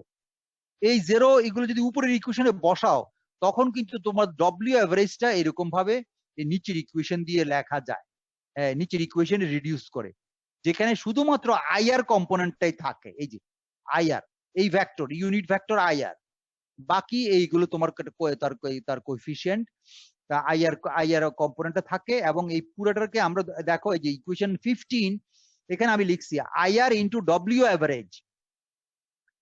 বাম দিকের ডব্লিউ অ্যাভারেজ কিন্তু ভেক্টর আর ডান দিকের ডব্লিউ অ্যাভারেজ কিন্তু স্কেলার। আবার মনে করাই দিলাম, এটা কিন্তু প্রত্যেকেই ভুল করে অ্যানালাইসিসের সময়। রাজশ্রী, তমশ্রী, বুঝতে পারছো? জি স্যার। তানিম, ভালো করে খেয়াল করো, এর বাম দিকে শুরু হয়েছে কিন্তু ভেক্টর, ডান দিকে কিন্তু দুই ভাগ করে ফেলছি, একটা ইউনিট ভেক্টর আর একটা প্লাস আছে স্কেলার ডব্লিউ অ্যাভারেজ। এই স্কেলার ডব্লিউ অ্যাভারেজ নিয়ে কিন্তু পরে কাজ করব কিন্তু, বুঝাচ্ছে? ফলে তোমরা কিন্তু পরে আবার ওই ভেক্টর ডব্লিউ অ্যাভারেজ নিয়ে যদি কনফিউজ করে ফেলো তাহলে কিন্তু পেঁচায় যাবে। এই দেখো পরের ইকুয়েশনে আমি লিখছি, দেখো এই যে বি তে লিখছি, বি প্যারামিটারটা বের করবো এবার। বি প্যারামিটারটা হচ্ছে রেডিয়েশন ইন্টেন্সিটি। রেডিয়েশন ইন্টেন্সিটি হচ্ছে ইউ, সেটা যে ডিফাইন করছে, দেখো ইউ ডিফাইন করে কি হবে, এই যে স্কেলার ডব্লিউ অ্যাভারেজ ইন্টু আর স্কোয়ার। 17 নম্বর ইকুয়েশন, খেয়াল করছো? এটা কিন্তু ভেক্টর ডব্লিউ অ্যাভারেজ না।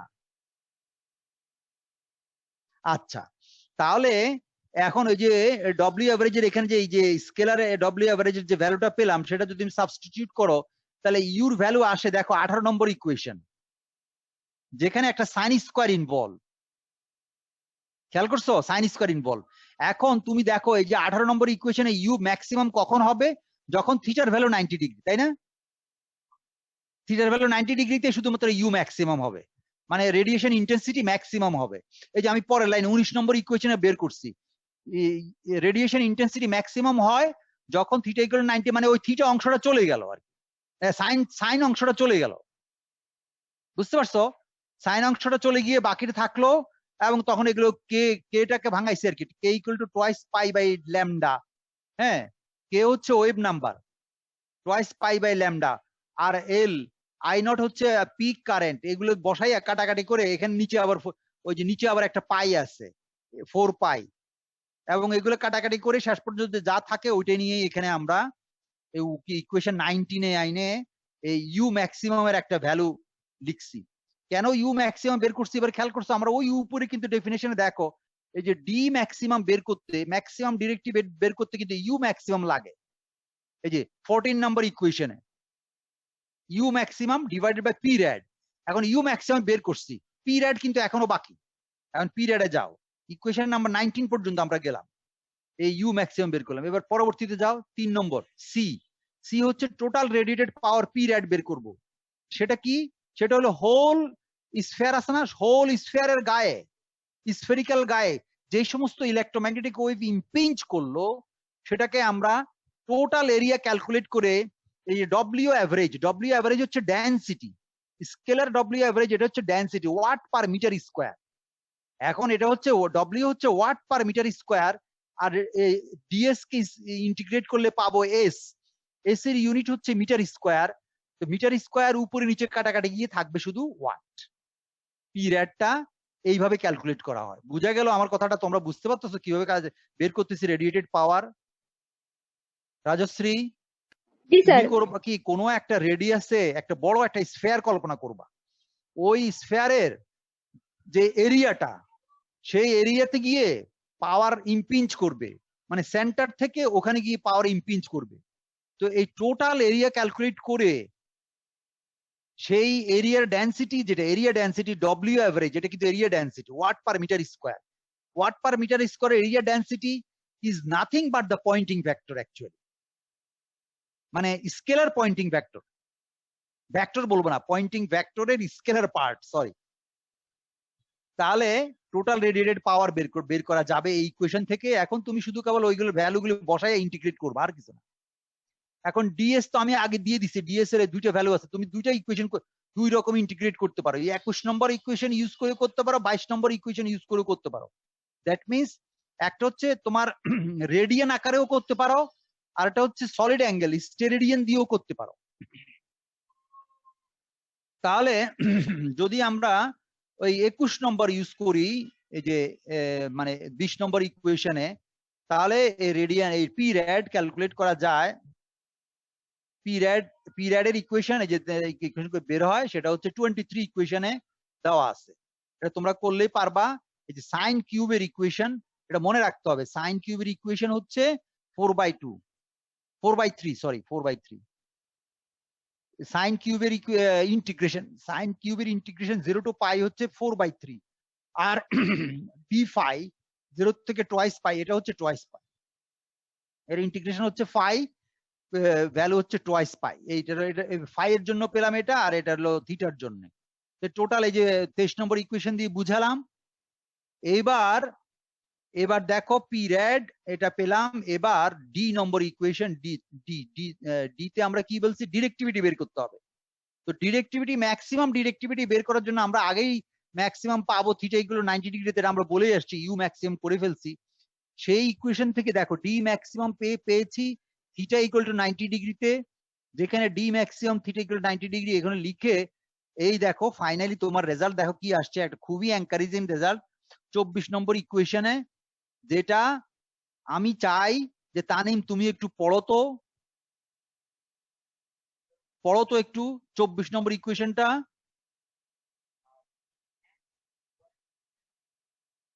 ইকুয়ালস টু ডি নট বলে,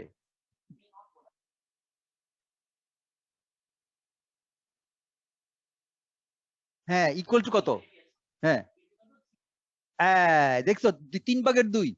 এটা তোমাকে প্রমাণ করতে হবে পরীক্ষায়, এটা করলে তুমি এখনো করে দেখো, এটা করে দেখো, দেখো 3/2 হয়। এই যে এই যে উপরে করে রাখছি তো, ইউ ম্যাক্স পি র্যাড এগুলো করে রাখছি না, তুমি রেশিওটা নিয়ে দেখো, এই রেশিওটা নিলে দেখবা এটার ভ্যালু হয় 3/2। এবং তার মানে কি 1.5, এটা ভাগ করলে 3/2 দিয়ে ভাগ করলে 1.5, এটা হলো রিয়েল ভ্যালু। আর ডিবি তে যদি প্রকাশ করো 1.76 ডিবি। বুঝা যাচ্ছে? তাইলে এই হচ্ছে তোমার একটা ডেরিভেশন, মানে ডিরেক্টিভিটি ম্যাক্সিমাম বের করার ডেফিনেশন। দেখছো ওই ইয়ে কি বললাম, ফার ফিল্ড অ্যাপ্রক্সিমেশন করে দেখছো কত ছোট্ট একটা ইকুয়েশন বেরোলো, কত এনকারেজিং একটা ভ্যালু বেরোলো, যেটা একটা নিউমারিক্যালি তুমি একেবারে হাতে কলমে একটা 9-10 এর ছেলেকেও বললো সে মনে রাখতে পারবে যে একটা হার্জিয়ান ডাইপোলের ম্যাক্সিমাম ডিরেক্টিভিটি দেড় মানে হচ্ছে 1.5, 3/2, 1.5, আর ডিবিতে বললে 1.76 হলো। রাজশ্রী বুঝতে পারছো জি স্যার। ডেরিভেশনটা? জি স্যার, বুঝতে পারছি স্যার। হ্যাঁ, ফার ফিল্ড ডেরিভেশনটা, ফার ফিল্ডের অ্যাপ্রক্সিমেশন ইউজ করে এটা করলাম। এবার গেইনের ডেফিনেশন এই যে এইভাবে দেওয়া হয়, এই W average by P rad by 4 pi r square, এভাবে যদি তুমি ডিফাইন করো তাহলে দেখা যায় গেইনও তো স্যার সেম। হ্যাঁ স্যার গেইনও তো স্যার সেম। না সেম, কিন্তু এখানে সাইন স্কয়ার একটা ইনভলভ, খেয়াল করে দেখো।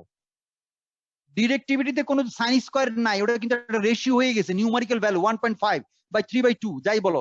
কিন্তু গেইনের মধ্যে গেইন কিন্তু এটা একটা ভ্যালু সাইন থিটা একটা আছে, কিন্তু সেটাও যদি 90 ডিগ্রিতে বসাও তাহলে 1.5 একই আসে, রাইট? একই আসে, ভেরি গুড। 26 নম্বর ইকুয়েশনে দুইটা একই, কিন্তু এখানে আমরা প্র্যাকটিক্যালি ওই এফিসিয়েন্সি এইটা সেটা অনেক কিছু বাদ দিয়ে দিছি। হার্জিয়ান ডাইপোল তো ছোট্ট বলে, যার জন্য দুটা সেম, অন্যখানে আস্তে আস্তে এগুলো একটু কিছু কিছু আসবে, আস্তে আস্তে আমরা কিছু কিছু করে অ্যাড করব। আপাতত দুটোই সেম। বুঝা গেল এই পর্যন্ত? গেইন ডিরেক্টিভিটি সেম আসলো। তারপরে চলে আসো এবার রেডিয়েশন রেজিস্ট্যান্স। রেডিয়েশন রেজিস্ট্যান্সটা কোথায় পাইছো বলো তো? এই আরআরটা কোথায় পাইছো? অ্যান্টেনা ইম্পিডেন্সে ছিল কিন্তু আরআর। আমি তোমরা বলে গেছি তখন, এটা ইম্পর্টেন্ট একটা অ্যান্টেনা ইম্পিডেন্স, একটা ভেরি ভেরি ইম্পর্টেন্ট একটা criteria of choosing an antenna. এই রেডিয়েশন রেজিস্ট্যান্সটা তোমার যত ভালো তত তোমার রেডিয়েশন পাওয়ার রেডিয়েশন ভালো হবে। সেইটাকে এখন ক্যালকুলেট করব, রিয়েল ভ্যালু ক্যালকুলেট করব। দেখো এখানে দেখো I square R actually are nothing but the I square R formula. এটা হলো ইলেকট্রিক মানে 27 ইকুয়েশনটা হচ্ছে ইলেকট্রিক সার্কিট থিওরি থেকে আনছি এই ফর্মুলাটা, আই স্কোয়ার আর। আর ওই যে উপরে যেটা পিরিয়ড বের করছিলাম সেটা কিন্তু ফিল্ড থিওরি থেকে আসছে। বুঝতে পারছো কিনা আমার আমার কথাটা? বুঝতে পারছো কিনা খেয়াল করো। একটা আনছি ফিল্ড থিওরি থেকে পিরিয়ড বের করলাম সেটা, আরেকটা হচ্ছে সার্কিট থিওরি থেকে আনছি কারেন্ট ভোল্টেজ দিয়ে, সেটা দুটো একই, দুই পদ্ধতিতে বের করা। যেহেতু দুটো সেম, ফলে এইটা রাইট হ্যান্ড, ওটা রাইট হ্যান্ডের সমান। বুঝা গেল? ফিল্ড থিওরিতে মানে ফিল্ডের প্যারামিটার গুলো এই কারেন্টের প্যারামিটার গুলোর সঙ্গে কোরিলেট করবো আর কি, এই যে উদ্দেশ্য। যেহেতু আর হচ্ছে ইলেকট্রিক প্যারামিটার, সার্কিট প্যারামিটার, সেই জন্য ফিল্ড প্যারামিটার গুলোকে কোরিলেট করার জন্য এই কায়দা করছি যে ফিল্ডের পাওয়ারকে আর সার্কিট পাওয়ার দিয়ে ডিফাইন করছি করে। এখন এই যে আর আর লিখলাম, এটা কি এসি কারেন্ট অফ অ্যান্টেনা, যেখানে আমার এটা হচ্ছে আর স্কোয়ার আর। এটা কি জন্য আসলো এখানে? কি এটা কি ভুলেই গেল নাকি এখানে? এটা এটা কি জন্য আসছে এটা? where I naught is toward the peak current and RMS value of the AC current in the antenna. এই ইকুয়েশনটা এটা মেবি উপর থেকে আসছে স্যার। এটা বোধহয় কোনো একটা আরবিট্রারি ইকুয়েশন মনে অ্যাক্সেস হয়ে গেছে, কপি এন্ড পেস্ট করছিলাম তো মনে হয় এটা অ্যাক্সেস রয়ে গেছে এই ইকুয়েশনটা। এটা বাম দিয়ে কিছুই নাই, বুঝতে পারছি না এটা কোন দিক থেকে আসলো। তবে আমার 27 ইকুয়েশনটা ঠিক আছে। 27 ইকুয়েশন হচ্ছে রিয়েল ইকুয়েশন, সেখান থেকে 28 ইকুয়েশনে দেখো আমি আর আর বাইর করছি কিভাবে, খেয়াল করো। মানে এই ডান দিকের কারেন্টটা নিয়ে গেছি বাম দিকে, বুঝতে পারতেছো? আর আর ডান দিকের আর আর আছে না, এই রেডিয়েশন রেজিস্ট্যান্স আর আর, ক্যাপিটাল আর আর, এটাকে রেখছি আর ওই দিকের গুলো সব একদিকে নিয়ে গেছি। ফলে দেখো এই 28 ইকুয়েশনের প্রথম টার্মটা খেয়াল করে দেখো, টু পিরিয়ড এই করে গেছি। বুঝতে পারতো সেটা? বুঝো নাই? হ্যাঁ, তাহলে এবার দেখো এই যে পিরিয়ডটা ওই বসাইছি ওই ফিল্ড থিওরি থেকে যে পিরিয়ড বের করছিলাম সেটা বসাই দিছি, আর কিছু না। বসাই দিয়ে রেজাল্ট কি পেলাম দেখো, 80 pi square lambda by L by lambda whole square, এত ওহম। এটা হলো 28 ইকুয়েশনে বের হইছে। এবং যার ভ্যালু এখানে দেখো পর লিখছি আবার আর আর হচ্ছে লেস দেন 1 ওহম, লিখছি না 29 ইকুয়েশনে। এই হচ্ছে তোমার হার্টজিয়ান ডাইপোলের একটা ডিফল্ট, মানে একটা ড্রব্যাকস, এই যে এখানে লিখে দিছি। Actually this type of very small length antenna or Hertzian dipole antenna is not used in practical situation because of impedance mismatch between antenna and transmission line. দেখো অ্যান্টেনা রেডিয়েশন রেজিস্ট্যান্স হচ্ছে 1 ওহমের নিচে, তাহলে এটাকে ট্রান্সমিশন লাইনের সঙ্গে এটা match করানো যায় না, কারণ একটা ট্রান্সমিশন লাইনের ইম্পিডেন্স হচ্ছে এই যে নিচে লেখা আছে দেখো, এই লিখছি as an example let us suppose that L এর ভ্যালু হলো এত। এটা যদি করি আমরা 28 ইকুয়েশন ইউজ করলে আর আর এর ভ্যালু কত বের হয়? 0.3 ওহম। আর আর এর ভ্যালু 0.3 ওহম মানে হচ্ছে less than 1 ohm, which cannot be matched with a transmission line whose characteristics impedance is generally 50 or 75 ohm. বুঝতে পারছো এবার কেন আমরা হার্টজিয়ান ডাইপোল ইউজ করতে পারি না? কারণ এর রেডিয়েশন রেজিস্ট্যান্স এত কম এটাকে ট্রান্সমিশন লাইনের সঙ্গে ম্যাচ করানো যায় না। আচ্ছা, এইবার আর 1 সেকেন্ড আর 2-1 মিনিট সময় দিলে আমি এটা শেষ করে ফেলতে পারি। তোমাদের সময় শেষ যদিও নাকি? ও সময় আছে, আমি আরো ভুল করে উল্টা দেখে ফেলাইছি। আমি বলছি 1:30 বাজে গেছি বুঝি। আচ্ছা দেখো উল্টা করে ফেলাইছি। এবার দেখো রেডিয়েশন প্যাটার্নটা আমরা কিভাবে, তাহলে এখন কি পেলাম এই পর্যন্ত? উপরের দিকে খেয়াল করো কি পেলাম। হার্টজিয়ান ডাইপোলের জন্য প্রথমে আমরা কি বের করলাম? প্রথমে বের করলাম ফার ফিল্ড রিজিয়নে ওদের ফিল্ড ডিস্ট্রিবিউশন বা electric field and magnetic field কি হবে। বুঝা গেল? Electric field and magnetic field far field রিজিয়নের এই কন্ডিশনে কি হবে সেটা বের করছি, দুটো ইকুয়েশন গেল। তারপরে আমরা চলে আসলাম যে ম্যাক্সিমাম ডিরেক্টিভিটি বের করব। ম্যাক্সিমাম ডিরেক্টিভিটি বের করার জন্য 4টা প্যারামিটার আমাদের লাগে, 4টা স্টেপে 3টা প্যারামিটার বোধহয়। একটা হচ্ছে ডব্লিউ অ্যাভারেজ, আর একটা হচ্ছে ইন্টেন্সিটি, রেডিয়েশন ইন্টেন্সিটি ইউ, আর একটা হচ্ছে রেডিয়েটেড পাওয়ার পি র্যাড। এই 3টা জানলে আমাদের ডিরেক্টিভিটির ইকুয়েশনে বসাইয়া আমরা ডিরেক্টিভিটি বের করতে পারি এবং ম্যাক্সিমাম ডিরেক্টিভিটি বের করতে পারি, ম্যাক্সিমাম ডিরেক্টিভিটি ডি নট বের করতে পারি। সেখান থেকে ম্যাক্সিমাম ডিরেক্টিভিটি বের করলাম, সেটা হলো 1.5 এবং এটার গেইনও 1.5, গেইনও বেরোলো। এবার যেহেতু পি রেডিয়েটেড পাওয়ার বের করছি, এখানে আমার রেডিয়েশন রেজিস্ট্যান্সও বের করতে পারি। ইলেকট্রিক সার্কিট থিওরি থেকে আমরা জানি আই স্কয়ার আর হলো পাওয়ার। সেই ফর্মুলা যদি আমরা রেডিয়েশন রেজিস্ট্যান্সের ইকুয়েশনে ইকুয়েট করি ডান দিকের অংশটা, তখন আমরা রেডিয়েশন রেজিস্ট্যান্স থেকে 28 ইকুয়েশন দিয়ে ডিনোট রিপ্রেজেন্ট করতে পারি, এক্সপ্রেস করতে পারি। এবং সেই 28 ইকুয়েশনটাকে যদি আমরা একটা এক্সাম্পল হিসেবে করে দেখি, যে আর সাধারণত দেখা যায় হার্টজিয়ান ডাইপোলের জন্য very small value, very small, কত 0.3, লেস দেন 1 ওহম। তো রেডিয়েশন রেজিস্ট্যান্স যদি সাধারণত রেডিয়েশন রেজিস্ট্যান্সটাকে ট্রান্সমিশন লাইন লাইনের সঙ্গে ম্যাচ করাইতে হয়, ট্রান্সমিশন লাইনের ইম্পিডেন্সের সঙ্গে।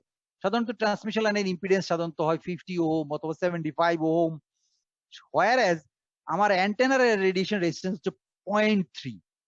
এটা ম্যাচ করানো সম্ভব না, ফলে এই অ্যান্টেনা গুলো প্র্যাকটিক্যালি ব্যবহার করা হয় না, কিন্তু এর থিওরি গুলো আমার কাজে লাগবে। ওই যে আমি ফিল্ড ফার ফিল্ড রিজিয়নের জন্য ফিল্ড ইকুয়েশন বের করছি, ইলেকট্রিক ম্যাগনেটিক এগুলা কিছু কিছু, তারপরে ম্যাক্সিমাম ডিরেক্টিভিটি বের করার যে কায়দা, স্টেপ বাই স্টেপ কায়দা, এগুলো আমার কাজে লাগবে, একটু পরেই দেখবা। এখন নতুন আরেকটা প্যারামিটার আসছে যে এটা কিভাবে রেডিয়েট করে, মানে এটার রেডিয়েশন প্যাটার্নটা কিরকম, এটা রেডিয়েশন। হ্যাঁ বলো স্যার। স্যার 28 এর উপরে স্যার যেটুকু লেখা না স্যার, ইকুয়ালের আগে কিছু নাই স্যার, ওই ভ্যালুটা sir P rad by I স্কয়ারের সমান না? আমি আসলে এই আরবিট্রারি অংশটা কোত্থেকে চলে আসলো বুঝতে পারছি না, এটা এখন স্যার আবার ওই ভ্যালুটা পি রেড বাই আই স্কয়ারের সমান না? পিরিয়ড বাই আই স্কয়ার না? হইতে পারে, হ্যাঁ হ্যাঁ হইতে পারে, মানে স্যার আই নট স্কয়ার, হইতে পারে। Magnitude I not square. এখানে বাম দিকে কিছু একটা বাদ পড়ে গেছে আর কি, কপি এন্ড পেস্ট করছি তো কিছু একটা বাদ পড়ে গেছে, অথবা অ্যাক্সেস কোনো একটা কিছু গন্ডগোল করছে। আমি আবার একটু সময় লাগবে, ছিল না, আমি মনে হয় এটা অ্যাক্সেসই হবে, কারণ এটা কোনো কিছু মিলাইতে পারছে না, কোনো ইকুয়েশন নাই, ফলে এটা বাদ দাও, এটা তোমাদের আপাতত ভুলে যাও এই অংশটা। কারণ আমি দেখছি ইকুয়েশন 27 থেকে 28 ইজিলি আসা যায়, বুঝতে পারছো? ওটা লাগে না, ওটা কিভাবে যেন চলে আসছে, এটা কাট এন্ড পেস্ট, এটা অ্যাক্সেস হয়ে গেছে। তোমরা এটা এই অংশটা বাদ দাও, তাও চলবে, কোনো অসুবিধা নাই তোমার, কারণ আমার দেখছি ওটা লাগে না, ওটা কাট এন্ড পেস্টে ভুল হয়েছে। আচ্ছা ঠিক আছে, এরপরে রেডিয়েশন প্যাটার্ন আজ পর্যন্ত তুমি যতটুকু আমি ডেফিনেশন দিয়ে আসছি সেখান থেকে তুমি জানো রেডিয়েশন প্যাটার্ন গুলি 3 পদের হয়। বলো তো 2-1টা পদের মনে আছে কিনা তোমাদের? রেডিয়েশন না হ্যাঁ ইলেকট্রিক ফিল্ড দিয়ে একটা, আর পাওয়ার দিয়ে, রাইট? হ্যাঁ, ওটাকে হলে পাওয়ার ইলেকট্রিক ফিল্ড রেডিয়েশন, আর হলো পাওয়ার রেডিয়েশন। হ্যাঁ, এটা হচ্ছে মানে ফিল্ডের ইলেকট্রিক ফিল্ড আর পাওয়ার ফিল্ড দিয়ে রেডিয়েশন প্যাটার্ন, সেটা এক ধরনের ক্লাসিফিকেশন। আর আরেক ধরনের ক্লাসিফিকেশন বুঝাইছি ওর আকৃতি অনুযায়ী, রেডিয়েশনের প্যাটার্ন অনুযায়ী, সেটা হলো গোল না ওমনি ডিরেকশনাল না ডিরেকশনাল, ওটা হলো তার স্ট্রাকচারাল ক্লাসিফিকেশনের কথা বলছি আমি। স্ট্রাকচারাল ক্লাসিফিকেশন হচ্ছে 3 পদের, আর ফোকাস ডিরেকশনাল। তাহলে 3 পদের মধ্যে এই হার্টজিয়ান ডাইপোলের কোন পদে পড়ে সেটা আমরা দেখব। আর সেটা দেখতে গেলে এই দেখো ইকুয়েশন নাম্বার 7 এ ব্যাক করতে হবে, যেখানে আমরা ইলেকট্রিক ফিল্ড ই থিটা সেটাকে আমরা এক্সপ্রেস করছি। সেই ইকুয়েশন নাম্বার 7 এ চলে যাও, ইকুয়েশন 7টাকে আমার মনে হয় এই যে ইকুয়েশন 30 দিয়ে আবার আমি রিরাইট করছি এখানে তোমাদের সুবিধার জন্য। ইকুয়েশনে 7-এ যাও, দেখো ইকুয়েশনে 7 এর ইকুয়েশনটা 7 বা হ্যাঁ 7-এ শুধু ওই যে h5 কে ইটা নট দিয়ে শুধু ইটা নট দিয়ে মাল্টিপ্লাই করতে হবে, তাহলে h5 এর ইকুয়েশনটা আবার উপরে দেওয়া আছে 6 নম্বর ইকুয়েশন, তাই না? সব মিলে দেখো এটাকে আমি নতুন করে রিরাইট করছি ইকুয়েশন নাম্বার 30 দিয়ে। এই দেখো ইকুয়েশন নাম্বার 30 দিয়ে রিরাইট করছি, এই যে লেখা আছে এখানে, বুঝা যাচ্ছে? এবার যদি তুমি এর ম্যাগনিটিউড নাও, ইলেকট্রিক ই থিটার ম্যাগনিটিউড, এই যে 31 ইকুয়েশন নিচ্ছি ম্যাগনিটিউড মডুলাস, তখন কি হবে? এই ডান দিকে দেখো একটা কোএফিসিয়েন্ট অংশ eta naught K L I naught by 4 pi r, আরটা হচ্ছে magnitude absolute of sine theta, তাই না? হ্যালো, বুঝাচ্ছে? সাইন থিটার মানে ম্যাগনিটিউড নিছো আর কি। এই যে sine theta, magnitude of sine theta নিছো না, এইটাই হচ্ছে তোমার থিটার সাথে তার রেডিয়েশন প্যাটার্ন। তার মানে তুমি ই থিটা দেখো, ই theta is the function of theta only. খেয়াল করে দেখছো 31 ইকুয়েশন থেকে খেয়াল করে দেখো, ই থিটা কিন্তু থিটা ছাড়া আর ফাই এই দুটো কোঅর্ডিনেটের উপর ডিপেন্ড করে না। রাজশ্রী বুঝতে পারতেছো কিনা? তাহলে স্যার আবার একটু বলেন। আচ্ছা, এই যে 31 ইকুয়েশনে ভালো করে খেয়াল করে দেখো, ই থিটা যেই কোঅর্ডিনেটের উপর ডিপেন্ডেন্ট সেটা একমাত্র থিটা, ফাই কোঅর্ডিনেটও নাই, আর কোঅর্ডিনেটের কোনো ভ্যারিয়েবল নাই। খেয়াল করে দেখো। জি স্যার। আচ্ছা, আর একটা কিন্তু কোএফিসিয়েন্ট আছে এখানে, আর একটা কোএফিসিয়েন্ট আছে নিচে একটা কোএফিসিয়েন্ট 4 পাই আর আছে একটা, তাই না? 4 পাই একটা আর আছে, কিন্তু সেটা সাইন বা কোসাইন এর আর্গুমেন্টের ভিতরে নাই। তুমি যদি এটাকে কনস্ট্যান্ট আকারে ধরতে পারো, যদি তুমি 10 কিলোমিটার, তখন এটা একটা ফিক্স ভ্যালু হয়ে যাবে, আর এর ভ্যালু 10 কিলোমিটার। কিন্তু ওই 10 কিলোমিটারেই তোমার এই থিটার উপরে ডিপেন্ড করে, theta equal to 0, theta equal to 90, theta equal to 120, এই থিটার উপরে ভ্যারি করে কিন্তু এই প্যাটার্নটা কিন্তু চেঞ্জ হবে মাল্টিপ্লাই করলে। বুঝতে পারতেছো? জি স্যার। কোএফিসিয়েন্টটা কিন্তু চেঞ্জ হয়ে যাবে। ফলে এই ই থিটা অ্যাকচুয়ালি ভ্যারি করছে সাইন থিটা ফাংশনের উপরে। এখন আমরা এই দেখো ইকুয়েশন নিচে, এই 31 ইকুয়েশন নিচেই লিখছি, খেয়াল করে দেখো। ইন ইকুয়েশন 31, এই যে modulus of sin theta describes the field radiation characteristics of Hertzian dipole antenna. If we plot in polar diagram যদি এটাকে প্লট করো, we get a figure as shown in figure 5, এই যে নিচে দিয়ে লিখছি আমি figure 5 যেরকম পাইছি, which is a two-dimensional plot and the beam width of such antenna is about 90 degree. The beam width 3 dB beam width, যে 0.707 পয়েন্ট থেকে এইদিকে অ্যাঙ্গেল ওইদিকে অ্যাঙ্গেল নিলে যে 90 ডিগ্রি হচ্ছে তার বিম উইডথ। তাহলে এই এটাকে টু ডিমেনশনাল ছবি রেডিয়েশন প্যাটার্নটাকে যদি 3 ডিমেনশনালে করি তখন কিরকম হবে, এই যে সেটা নিচে লাইনে লেখা আছে। A 3-dimensional radiation characteristic will be similar to an object like donut. A donut. So this type of radiation pattern is called omnidirectional radiation pattern. তাহলে এই ফিগার 6 এ সেটা দেখানো আছে। তাহলে আমরা হার্টজিয়ান ডাইপোলের যে রেডিয়েশন প্যাটার্নটা পেলাম সেটা অ্যাকচুয়ালি কি, omnidirectional radiation pattern, এবং এর এই বিম উইডথ হচ্ছে 90 ডিগ্রি। বুঝা গেল আমার কথা? হার্টজিয়ান ডাইপোলের, তাহলে হার্টজিয়ান ডাইপোলে মোটামুটি আমার মনে হয় হার্টজিয়ান ডাইপোলের ক্যারেক্টারিস্টিক্স মোটামুটি শেষ মনে হয়। ও পোলারাইজেশন স্টেট আছে, পোলারাইজেশন স্টেট। এখন পোলারাইজেশন স্টেটটা কি? অ্যান্টেনাটা যেভাবে দাঁড় করানো আছে, অ্যান্টেনাটা ভার্টিক্যালি দাঁড় করানো আছে জেড অ্যাক্সিস বরাবর, ওই অ্যাক্সিস বরাবর যদি ইলেকট্রিক ফিল্ড হয়, ম্যাগনেটিক ফিল্ডটা হবে কিভাবে, তার 90 ডিগ্রি ভার্টিক্যালি, তাই না? এই যে right hand rule, thumb rule, আমার আঙ্গুলটা দেখতে পাচ্ছ তোমরা? দেখা যাচ্ছে? যদি আমি রাইট হ্যান্ড রুল ধরি তাহলে আমার এই যে বুড়া আঙ্গুলটা যদি কারেন্টের ডিরেকশন হয় থাম, আর এই বাকি আঙ্গুলগুলি হচ্ছে তার ম্যাগনেটিক ফিল্ড ডিরেকশন। তাহলে ওই যে কারেন্ট ফ্লো ডিরেকশনটাই হবে ইলেকট্রিক ফিল্ডের ডিরেকশন।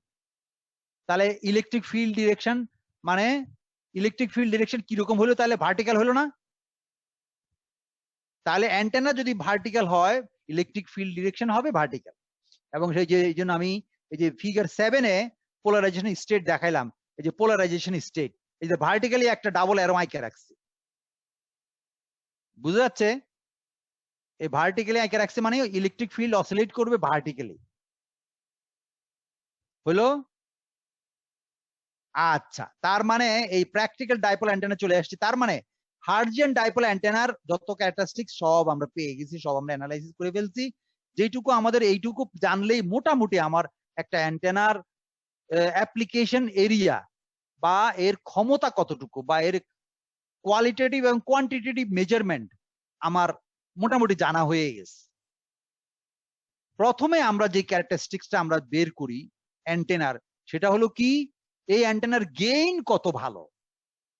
যে কোনো অ্যান্টেনা তুই বাজার কিনতে যাও, সবার আগে যে জিনিসটা মানুষে খোঁজে যে এই অ্যান্টেনার গেইন কত।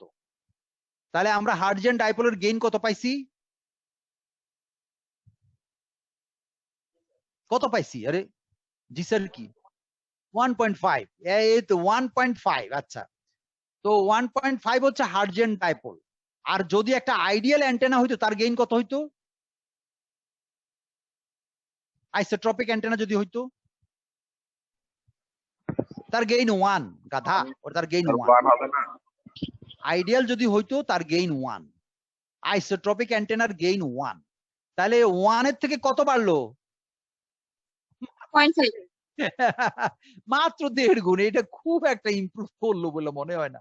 এই সিগন্যাল দিয়ে আমি ওই চন্দ্রপৃষ্ঠে ওই লোকের সঙ্গে কথা বলতে পারবো না, যেখানে 40,000 গেইন দরকার, সেখানে আমার এই 1.5 গুণ দিয়া কোনো কাজ হবে না। যাই হোক, তবু আমি জানলাম যে এই বেচারা কিন্তু 1.5 এর বেশি গেইন দিতে পারে না।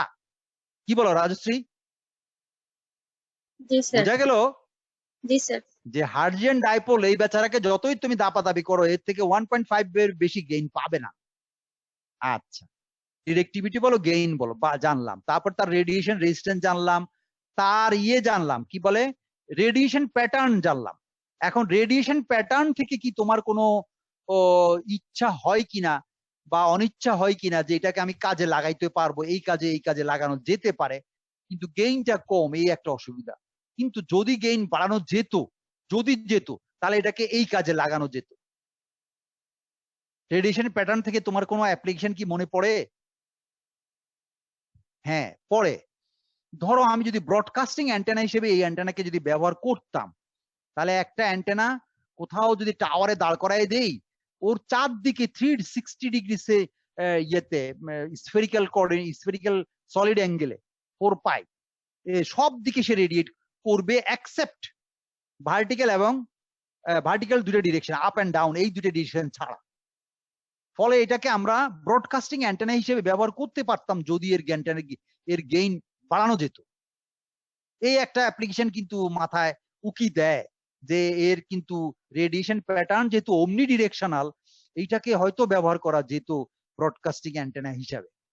বুঝা গেল?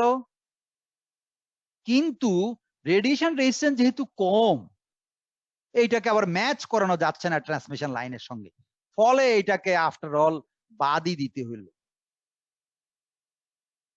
বুঝা গেল? হ্যাঁ, তাহলে দেখো কিছু ড্রব্যাক, কিছু সুবিধা, কিছু অসুবিধা সবই আছে। আফটার অল এটাকে আমরা ইউজই করা যাচ্ছে না, কারণ তার ম্যাচিং করানো যাচ্ছে না, ম্যাচিং হয় না এটা দিয়ে। যতই চেষ্টা করি ও দিয়ে অ্যান্টেনা পাওয়ার যাচ্ছে না। এবার প্র্যাকটিক্যাল অ্যান্টেনায় আসো। এই যে প্র্যাকটিক্যাল ডাইপোল অ্যান্টেনা, একেবারে ছোট থেকে বড়তে আসবো। এটার প্রথমে যে পয়েন্টটা কনসিডার করতে হবে সেটা হলো কারেন্ট ফ্লো কিভাবে হচ্ছে। মানে অ্যান্টেনাটা যদি একটু লম্বা হয়, তাহলে যত কমই হোক অ্যান্টেনার শুরু থেকে শেষ পর্যন্ত এই লেন্থটা কভার করতে তার 0.001 মাইক্রোসেকেন্ডই বলো, আর 2 মাইক্রোসেকেন্ডই বলো, আর 3 মাইক্রোসেকেন্ডই বলো, যতই বলো, এইটুকুর মধ্যে তার ফেজ কতটুকু চেঞ্জ হলো। কারণ ধীরে ধীরে আমরা যখন হাই ফ্রিকোয়েন্সিতে চলে যাব, তখন দেখা যাবে এই অল্প সময়ের মধ্যেই তার ফেজ 2 বা 3 বার চেঞ্জ হয়ে গেছে। ব্যাপারটা বুঝতে পারছো? সেই জন্য একটা এসি সিগন্যালের ফেজের সাথে এই ফিজিক্যাল সাইজটা ইম্পর্টেন্ট, যে ফিজিক্যাল সাইজ কত বড় কত ছোট, সেই জন্য আমরা এবার প্র্যাকটিক্যালে আসছি। প্র্যাকটিক্যালি যদি একটা অ্যান্টেনার লেংথ যদি বড় হয়, তখন তাকে আমরা সাইনোসোডিয়ালি এটাকে প্রকাশ করতে পারি যে ওই রডের মধ্যে, ওই অ্যান্টেনা রডের মধ্যে বা তারের মধ্যে কারেন্ট সাইনোসোডিয়ালি ভ্যারি করবে। কথা বুঝতে পারছো আমার কথাটা? সাইনোসোডিয়ালি কেন ভ্যারি করবে রাজশ্রী? আমি কিন্তু বলে গেছি কেন ভ্যারি করবে, বা কেন আমরা অ্যাসিউম করবো যে সাইনোসোডিয়ালি ভ্যারি করবে। এখনো হাই ফ্রিকোয়েন্সি, মোটামুটি হাই ফ্রিকোয়েন্সি, কিন্তু এখানে একটা কথা আমি বলে গেছি, একটা ক্রাইটেরিয়া দিয়ে গেছি। যদি আমার লেংথটা যথেষ্ট বড় হয় কম্পেয়ার টু ল্যামডা,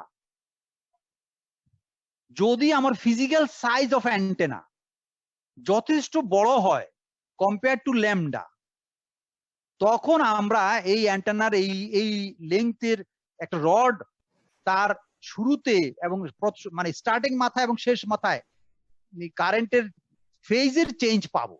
দেখা গেল এখানে ম্যাক্সিমাম, ওখানে মিনিমাম, ওখানে মিনিমাম, ওখানে ম্যাক্সিমাম, এরকম ভাবে চেঞ্জ পাবো, কারণ লেংথটা বেশ মোটামুটি বড়। এই লেংথটা পার হইতে তার কিছু সময় লাগে, এবং মানে লেংথটা ছোট না, সময় না, লেংথটা এত ছোট যে সুইচ দেওয়ার সঙ্গে সঙ্গে ওর ওই মাথাতে কারেন্ট টাচ করলে সেটা ইয়েতে শেষ মাথায় চলে যাচ্ছে, কারণ এত এত ছোট্ট লেংথের অ্যান্টেনা, সে সময় নিচ্ছে না অলমোস্ট। কিন্তু এখন যেটা কনসিডার করছে প্র্যাকটিক্যাল অ্যান্টেনা, সেটা এতই লম্বা, মানে কম্পেয়ার টু ল্যামডা, মানে ওয়েভ লেংথের তুলনায় সে অ্যাজ ইফ এটা মোটামুটি লম্বা। ফলে এই অ্যান্টেনাটার এই স্টার্টিং মাথা থেকে শেষ মাথায় কারেন্ট যেতে যে সময়টা, ফ্লো করতে যে সময়টা লাগবে, 2 সেকেন্ড 3 সেকেন্ড বা মাইক্রো সেকেন্ড বা ন্যানো সেকেন্ড বা পিকো সেকেন্ড, যাই বলো না কেন, ওই সময়ে এই তারের এক মাথায় যদি কারেন্ট ম্যাক্সিমাম হয়, অন্য মাথায় মিনিমাম ম্যাক্সিমাম থাকে, মিনিমাম হতে পারে, অথবা মাঝখানে আরো 2 জায়গায় 3 জায়গায় maximum minimum up and down হতেও পারে, নাকি ফেজ চেঞ্জ হতে পারে। হ্যাঁ, ফেজ চেঞ্জ হবে, এটাই বলছি। এবং সেই ফেজ চেঞ্জটা আমরা অ্যাসিউম করলাম সাইনোসোডিয়ালি ভ্যারি করে।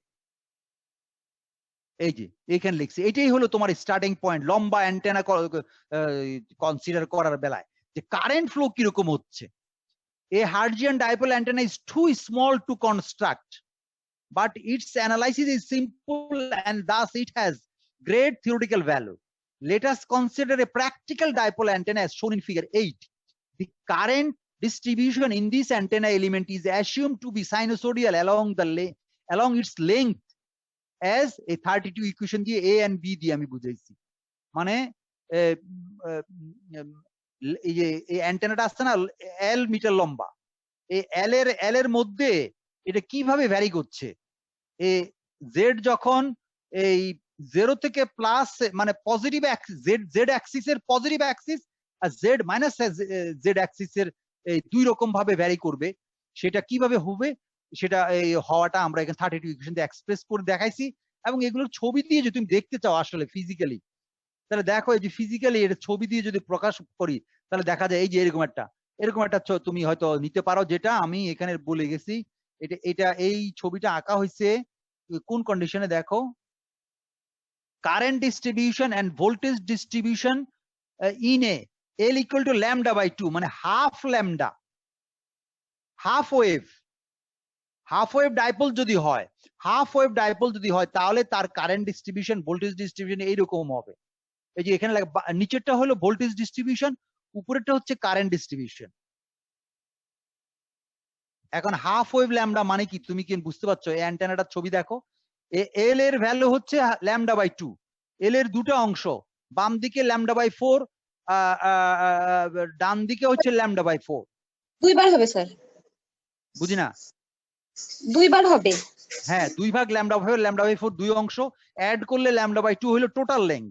এইটার কারেন্ট ডিস্ট্রিবিউশনটা দেখো কিরকম ভাবে, এই ল্যামডা বাই 4 এর কারেন্ট ডিস্ট্রিবিউশন দেখো, এই দেখো। তার মানে 0 হচ্ছে তোমার ওই যে যেখানে আমরা কারেন্ট ট্রান্সমিশন লাইন জয়েন করছি,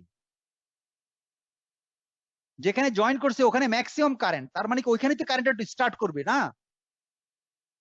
তারপরে সেটা আস্তে আস্তে 2 টার্মিনাল যাবে, কিন্তু যেহেতু ওটা ওপেন, ওই ওপেন মাথায় কোনো কারেন্ট ফ্লো আর হতে পারছে না, ফলে কারেন্টের ভ্যালু 0 হয়ে যাবে, দুই দিকেই 0 হয়ে যাবে। ফিজিক্যালি বুঝতে পারছো যে ঘটনাটা কি ঘটতেছে? জি স্যার। তানিম,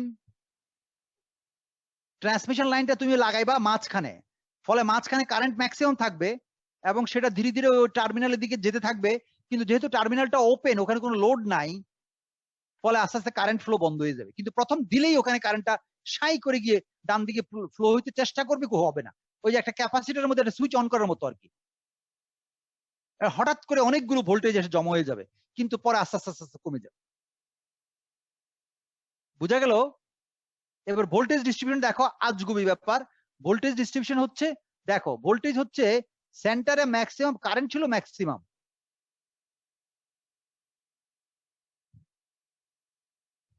সেন্টারে দেখো কারেন্ট ছিল ম্যাক্সিমাম, হোয়ার এজ ভোল্টেজ কিন্তু মিনিমাম। তার মানে যেখানে কারেন্ট ফ্লো হতে পারছে না সেখানে সে দেখাচ্ছে ইম্পিডেন্স অনেক বেশি, তার মানে রেজিস্ট্যান্স বেশি বলেই তো কারেন্ট ওখানে ফ্লো হতে পারবে না। কথা বোঝা গেল? হ্যাঁ, তাহলে এই হলো একটা ল্যামডা বাই 2 বা হাফ ওয়েভ ল্যামডার কারেন্ট এবং ভোল্টেজ ডিস্ট্রিবিউশন অ্যাকচুয়ালি। আচ্ছা, এবার আমরা অ্যানালাইসিসে ঢুকবো। আমি আপাতত তোমার এটা বুঝালাম এই জন্য যে অ্যান্টেনার অ্যানালাইসিসের সময় আমরা কারেন্ট ফ্লোটাকে গুরুত্ব দেই, যে কারেন্ট কিভাবে ফ্লো করে অ্যান্টেনায়। তো সেটা এই 32 নম্বর ইকুয়েশনে এটা এক্সপ্রেস করা আছে। তারপর সেখান থেকে ওপেন সার্কিট ভোল্টেজের ইকুয়েশন দেওয়া আছে 33 ইকুয়েশনে, করে এটা ল্যামডা বাই 2 করে, এটা এগুলি তোমার বলে গেছি এতক্ষণ, এটা প্রকাশ করলাম, এই করলাম সেই করলাম করে এখন আমরা ওই যে আগের ওই হার্টজেন ডাইপোলে চলে গেলাম। এই দেখো, এই হার্টজেন ডাইপোলে যেই ফার ফিল্ড অ্যাপ্রক্সিমেশন ইউজ করছি, এই সেই ফিল্ডে এই এক্সপ্রেশন গুলো এখন ইউজ করব। ফার ফিল্ড অ্যাপ্রক্সিমেশন তখন তো আমরা এখনো কারেন্টের ভ্যালু বসাই নাই, আমরা বলছি শুধু যে এখানে ই থিটা, ই ফাই, এইচ থিটা, এইচ এগুলো 0, এই চারটা কম্পোনেন্ট 0, আর বাকি যে কটা কম্পোনেন্ট থাকে দুটা 35 36, সেটা এই ইকুয়েশনে দেখানো হলো। এই ইকুয়েশন গুলি কিভাবে আসছে? ওই যে কারেন্টের নতুন ইকুয়েশন যেটা ডেভেলপ করলাম নতুন 32 ইকুয়েশনে, বুঝতে পারছো তানিম? 32 ইকুয়েশনে সাইনোসোডিয়ালি ওই যদি ওই রকম কারেন্ট ডিস্ট্রিবিউশন হয়, তখন তোমার এইচ ফাই আর এই ই থিটা এই 35 ইকুয়েশন দিয়ে এক্সপ্রেস করা যায়। এটা তুমি এক পাতা করলেই ট্রিগোনোমেট্রি পাইয়ে যাবা। আমি বইতে করে দেওয়া আছে তোমার, আমি তোমার শুধু রেজাল্টটা দিয়ে দিলাম, এই এক পাতা ট্রিগোনোমেট্রি। আচ্ছা, তাহলে এই এইচ ফাই পেয়ে গেলাম, সেখান থেকে ই থিটা পেয়ে গেলাম। তাহলে এই যে এইচ ফাই এবং ই থিটা, দেখো এটা কিন্তু হার্টজেন ডাইপোল থেকে একটু চেঞ্জ হয়ে গেছে, কি ফ্যাক্টর কনসিডার করে? কারেন্ট ডিস্ট্রিবিউশন কনসিডার করে, আর কিছু না। এবং কারেন্ট ডিস্ট্রিবিউশন আবার কিভাবে চেঞ্জ হয়েছে? Depending on the length of the antenna. দেখো কিভাবে একটু একটু করে চেঞ্জ হয়, খেয়াল করো। হইলো? বোঝানো গেল? বলো, কোনো কোশ্চেন থাকলে বলো। হার্টজিয়ান ডাইপোলের থিওরিটা একটু অ্যাপ্লিকেশনের দিকে নিয়ে আসছি। কি করলাম? প্রথমে ধরলাম যে লেংথটা বড়, তো বড় হইলে ওইখানে কারেন্ট ডিস্ট্রিবিউশন গুলো সাইনোসোডিয়ালি ভ্যারি করবে। সাইনোসোডিয়াল যদি ভ্যারি করে, তাহলে ওই ফার ফিল্ড অ্যাপ্রক্সিমেশনে যে কারেন্ট ডিস্ট্রিবিউশন তখন ইউনিফর্ম ধরে গেছিলাম, যেখানে কোনো ফেজ পার্ট ছিল না, সাইন টাইন ছিল না, এবার একটু সাইন পার্ট আছে, সেটা তুমি এবারে ইনক্লুড করো। করলে ওইখানে ট্রিগোনোমেট্রিক কিছু ফর্মুলা আসবে, করে তুমি দেখো এই ফর্মুলাটা আসে 35 ইকুয়েশন তুমি এক্সপ্রেস করতে পারো এইচ ফাই কে। the h phi can be expressed by 35 equation number 35, R E theta তো আর কোনো অসুবিধা নাই, শুধু ইটা দিয়ে মাল্টিপ্লাই করলেই তুমি 36 ইকুয়েশন পেয়ে যাবে, এটা তো নরমাল। তাহলে এবার আমরা থিওরি ডেভেলপ করে ফেললাম, এবার আমরা একটা অ্যাপ্লিকেশন দেখি যেখানে আমি ওই তোমার ডি নট মানে ডিরেক্টিভিটি ম্যাক্সিমাম, তারপর রেডিয়েশন রেজিস্ট্যান্স, তারপরে রেডিয়েটেড পাওয়ার, তারপরে গেইন, এগুলো বের করে দেখবো। অ্যান্টেনাটা বাড়াই ফেলছে, অ্যান্টেনাটা অ্যাজ ইফ ল্যামডা বাই 2, মানে হাফ ওয়েভ ল্যামডা বলে। এই যে হাফ ওয়েভ ল্যামডা, এই হাফ ওয়েভ ল্যামডা অ্যান্টেনা যদি হয়, তাহলে তার ক্যারেক্টারিস্টিক্স বের করতে যাচ্ছি এখন। এই যে এক্সাম্পল 1 হিসেবে ধরছি এটাকে, এক্সাম্পল 1 ইন জেনারেল, এটা এক্সাম্পল 1, যেটা হাফ ওয়েভ ডাইপোল মনে করলাম, লেংথটা হাফ ওয়েভ ডাইপোল। আচ্ছা, চলো এবার অ্যানালাইসিস করি। এটা যদি করি তাহলে এইচ ফাই তো আমি তোমার একটু আগে বুঝালাম, এই 30 নম্বর ইকুয়েশন 37 ইকুয়েশন, এবং এটা ওই ওটারই ইয়ে আর কি, এখন শুধু এখানে কিন্তু এল কিন্তু ধরো এই যে 35 এ কিন্তু এল এর ভ্যালু কিন্তু আরবিট্রারি। হ্যাঁ, ল্যামডা বাই 2 হতে পারে, অথবা ল্যামডা বাই 3 হইতে পারে, ল্যামডা বাই 4 হতে পারে, অথবা অন্য টোয়াইস ল্যামডা বাই 2, মানে আরবিট্রারি। এখন আমরা যেটা এই ল্যামডা বাই 2 যদি ধরি, তাহলে এই 35 ইকুয়েশনটা চেঞ্জ হয়ে 37 ইকুয়েশনের রূপ নিবে। বুঝা গেল কি করছি? হ্যাঁ, ল্যামডা বাই 2 লেংথ ধরে এটা 37 হয়ে গেল। এবার এটা যদি জানো, বলো বলো। হ্যাঁ,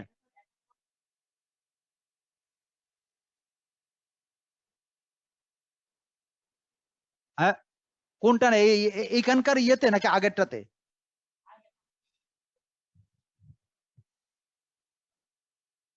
হ্যাঁ হ্যাঁ, ওই যে 35 এ হ্যাঁ হ্যাঁ হ্যাঁ, এইটাই তো বলছি। 35ই তো বললাম, এই 35টা হচ্ছে জেনারেল ইকুয়েশন ফর আরবিট্রারি। এটাতে তুমি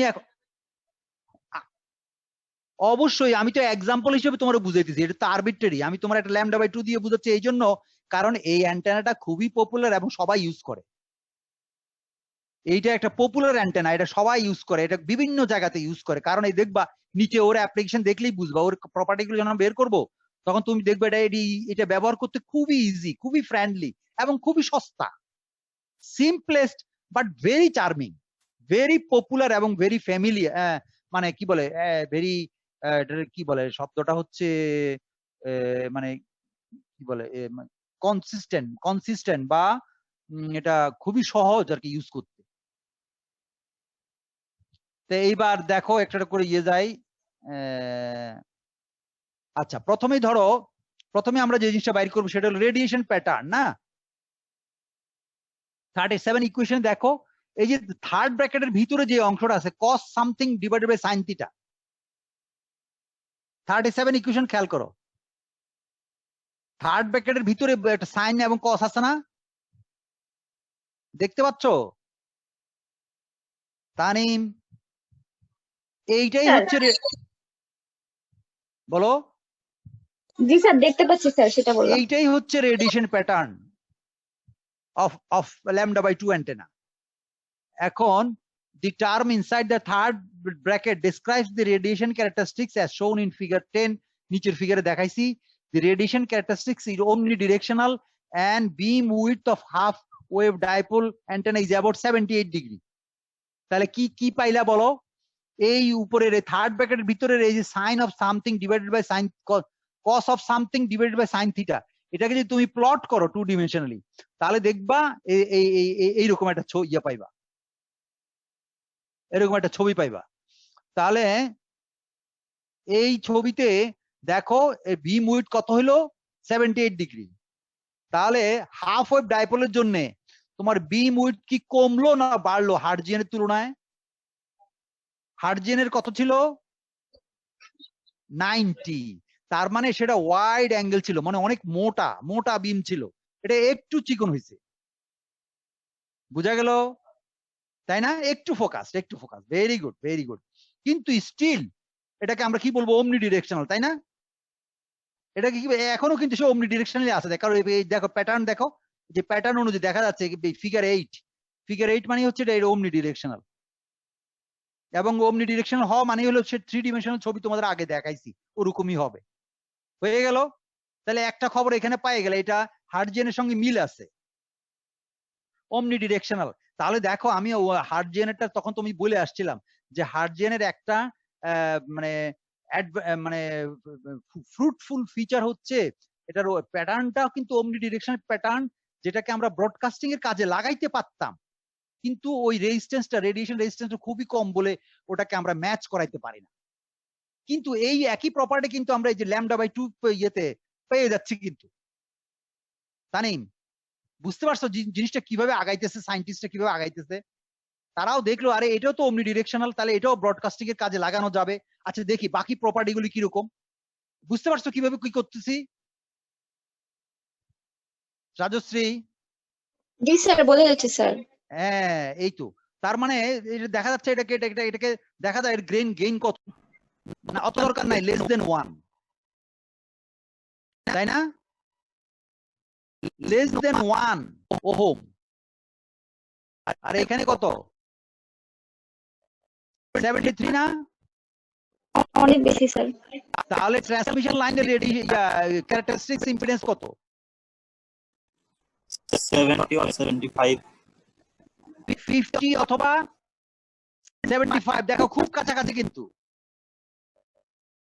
দেখছো এনকারেজিং পয়েন্ট, আমি বললাম না এই অ্যান্টেনা গুলো যে বেশি ব্যবহার করে, দেখছো এনকারেজিং পয়েন্টটা? এটা রেডিয়েশন রেজিস্ট্যান্স অলমোস্ট ট্রান্সমিশন লাইনের রেডিয়েশন ক্যারেক্টারিস্টিক্স ইম্পিডেন্সের অলমোস্ট সমান। ফলে এর থেকে খুব একটা রি-রেডিয়েট মানে রিফ্লেকশন খুব একটা হয় না, ইজিলি এটাকে কানেক্ট করা যায়। বুঝতে পারছো টেকনিকটা? এবার আরো কিছু যাও, আরো কয়েকটা পয়েন্টে যাও। এই যে এখানে লিখছি, এখন এই 73 ওহমস কিন্তু আবার তুমি সব জায়গায় পাবে না। কারণ কি, তুমি যদি হাইট মানে গ্রাউন্ড, পৃথিবীর যে মাটি তার থেকে কত উপরে তুমি অ্যান্টেনাটা ইয়া করছো, মাউন্ট করছো, তার উপর ডিপেন্ড করে কিন্তু এই ক্যারেক্টারিস্টিক্স ইম্পিডেন্স চেঞ্জ হয়। সেটা এই যে ফিগার, কত নম্বর ফিগার এটা? ফিগার 11-এ দেখাইছি। ফিগার 11-এ দেখাইছি, যদি তুমি 1 ল্যামডা, এই যে 1 ল্যামডা ইকুয়াল টু 1, এই যে আমি নিচের ছবি দেখো, এক্স অ্যাক্সিস হচ্ছে ল্যামডা। যদি তুমি হাইট এইচ আর ল্যামডা যদি 1 হয়, মানে হাইট যদি 10 মিটার, ল্যামডাও যদি 10 মিটার হয়, তখন দেখো বাম দিকে রেডিয়েশন ডাইপোলের অনেক আপ এন্ড ডাউন হচ্ছে। একবার চলে যাচ্ছে 100-তে, আবার চলে আসতেছে প্রায় 60-তে, 65-এ, আবার বেড়ে যাচ্ছে 78-এ, আবার কমতেছে। কিন্তু যদি ল্যামডা 1 ল্যামডার উপরে যদি তুমি এটাকে যদি তুমি মাউন্ট করো, মানে টাওয়ারটা যদি 1 ল্যামডার উপরে হয়, তাহলে কিন্তু মোটামুটি 73 ওহমস এর মধ্যে থাকে। আমি আর পরে আর দেখাই নাই। বুঝতে পারছো আমার কথাটা? ফলে বলো বলো বলো, এই পয়েন্টটা আমি তোমার বইয়ের থেকে ধার করে নিছি। এটা ডেরিভেশন করতে গেলে আবার একটা ক্লাস, দুইটা ক্লাস লাগবে। বুঝতে পারছো?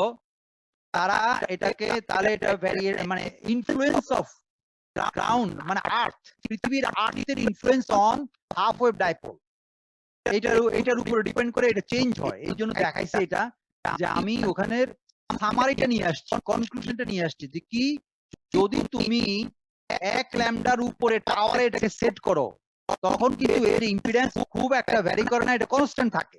মানে 73 ওহমস এর ডাইপোল অ্যান্টেনার ইম্পিডেন্স আর রেডিয়েশন রেজিস্ট্যান্স 73, এটা 73 ওহমস এর কাছাকাছি থাকে। কিন্তু যদি তুমি এটাকে একদম গ্রাউন্ড লেভেলের কাছাকাছি, মানে ধরো একেবারে 2 মিটার, 3 মিটার, 4 মিটার উপরে লাগাও, গ্রাউন্ড মাটি থেকে 3-4 মিটার উপরে, তখন কিন্তু এটা কিন্তু এর ইম্পিডেন্স ভ্যারি করবে depending on the frequency as well as টাওয়ারের হাইট। বুঝতে পারছো? ফলে এই অ্যান্টেনাটা যদি তুমি অ্যাপ্লিকেশন এরিয়াতে তুমি এটাকে অ্যাপ্লিকেশন করতে চাও, তাহলে কিন্তু এটাকে মানে 1 ল্যামডার উপরের কোন টাওয়ারে 2 ল্যামডা, 2.5 ল্যামডা, 3 ল্যামডা এরকম কোন উপরের হাইটে এটাকে মাউন্ট করতে হবে। এবং নরমালি দেখা যায় আমাদের এই অ্যান্টেনাগুলো সাধারণত এর মানে সহদর ভাই হলো মনোপোল বলে ওটাকে। মনোপোলও এই একই রকম ক্যারেক্টারিস্টিক্স পাওয়া যায়, সেটা আমরা দেখবো কতক্ষণ পরেই, আজকে হবে না সেটা। তো ওটাও দেখবা, এই যে তোমাদের টাওয়ার গুলো, যে মোবাইলের টাওয়ার গুলো দেখবা বেশ উঁচা একটা টাওয়ারে টানায়, তার মানে তখন কিন্তু খেয়াল করে দেখো এটা 1 ল্যামডা থেকে 1.5 ল্যামডা পার হয়ে চলে যায়, যার জন্য ওর ইনপুট ইম্পিডেন্স খুব একটা সহজে চেঞ্জ হয় না। বুঝতে পারছো এবার কেন উপরে টাওয়ারে তো তুমি অ্যান্টেনা গুলো সেট করবা? গেল এই কথা। তারপরে দেখো আরো কি ক্যারেক্টারিস্টিক্স আছে, এটা গেল। তারপরে গেইন, এই যে গেইনের কথা আনলাম, গেইন তো এখানে তোমরা একটু আগে বুঝাই গেছি, কিন্তু গেইন এখানে একটু অন্যরকম, একই রকম পাইছি মনে হয় না? ডিরেক্টিভিটি 1.6 ছিল, গেইন 1.6, ডিরেক্টিভিটি 1.6, গেইন 1.6, যেখানে লেখা আছে ইকুয়েশন নাম্বার 48-এ, গেইন 1.6। তাহলে এটাকে ডিবিতে বললে 2.1 বলে সবাই, 2.15 ডিবি, বেশ পপুলার। যে ডাইপোল অ্যান্টেনার গেইন হচ্ছে 2.15 ডিবিতে বলে সবাই, কিন্তু আসলে এটা অ্যাকচুয়াল 1.6। আচ্ছা, 1.5 গুণ, এটাও খুব একটা বেশি না, গেইন বেশি না, 1.5 গুণ। এখন এটাকে যদি তুমি হাফ পাওয়ার বিম উইথ বাইর করো, মানে রেডিয়েশন প্যাটার্ন বের করো, রেডিয়েশন প্যাটার্ন বের করলে এরকম আমরা যে ছবি যে দেখালাম 12 নম্বর ছবিতে এটাকে প্লট করছি, এখানে প্লট করে দেখাইছি যে আমাদের এটার হাফ ওয়েভ ডাইপোলের ইয়ে হচ্ছে 78 এই হাফ বিম উইথ হচ্ছে 78, গেইন হচ্ছে 1.5, আর এগুলো ক্যালকুলেশনে বিভিন্ন রকম কায়দা দেখাইলাম আর কি। আর পোলারাইজেশন স্টেটও বুঝে গেলাম, এটাও পোলারাইজেশন ভার্টিক্যাল, যেহেতু অ্যান্টেনাটা ভার্টিক্যালি খাড়া করাইতে হবে, এটাও ভার্টিক্যালে। এখন তোমার আমি লাস্ট আজকে লেকচারের একটা কম্পারিজন টেবিল বাইর করছি, এই যে হার্টজিয়ান ডাইপোল এবং এই যে হাফ ওয়েভ ডাইপোলের একটা কম্পারিজন টেবিল। এই টেবিলে দেখো এল অ্যান্টেনা লেংথ হচ্ছে λ/50 নিচে, আর এর হচ্ছে এল হচ্ছে λ/2। আমার এই টেবিলে তোমরা দেখতে পাচ্ছ, ছবিতে দেখা যাচ্ছে? জি স্যার। এই যে ম্যাক্সিমাম গেইন হার্টজিয়ানের জন্য হলো 1.5, এটা হলো 1.6, অলমোস্ট কাছাকাছি, খুব একটা তফাৎ নেই। তারপরে এটা একটা ইকুয়েশন গুলো না তোমরা এখন আপাতত ভুলেই থাকো, এগুলো মনে না রাখলে চলবে। শুধু রেডিয়েশন রেজিস্ট্যান্স দেখো, রেডিয়েশন রেজিস্ট্যান্স ওটা হচ্ছে হার্টজিয়ান হলো লেস দেন 1, আর এটা হচ্ছে 73। আর রেডিয়েশন প্যাটার্ন এটা হচ্ছে ওমনি ডিরেকশনাল, এটাও ওমনি ডিরেকশনাল, তবে এটার বিম উইডথ হচ্ছে 90, এটা হচ্ছে 78 ডিরেকশনাল। বাকি কিছু তোমার এটা এগুলো লাগবে মানে ইন্টিগ্রেশন করতে। তাহলে আজকের লেকচার এখানে শেষ। তবে তোমাদের মানে কি কি বের করলাম এগুলোর যে কায়দা, একটা সিম্পল অ্যান্টেনা হার্টজিয়ান, সেখান থেকে আনছি একটা ডাইপোল, সেই ডাইপোলের ক্যারেক্টারিস্টিক আনলাম, ওমনি ডিরেকশনাল প্যাটার্ন আমরা পাই, এবং তার গেইন খুব একটা বেশি না ডাইপোলের। ফলে আমাকে অন্য কোনো অ্যান্টেনা চিন্তা করতে হবে যে অ্যান্টেনার গেইন বেশি। বুঝা গেল?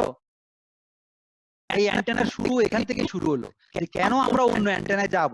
কারণ ডাইপোল দিয়ে আমার হচ্ছে না, যদিও এটা ব্রডকাস্টিং এর জন্য ভালো, কিন্তু এর গেইন অনেক কম, সেই জন্য আমরা অন্য অ্যান্টেনাতে যাব।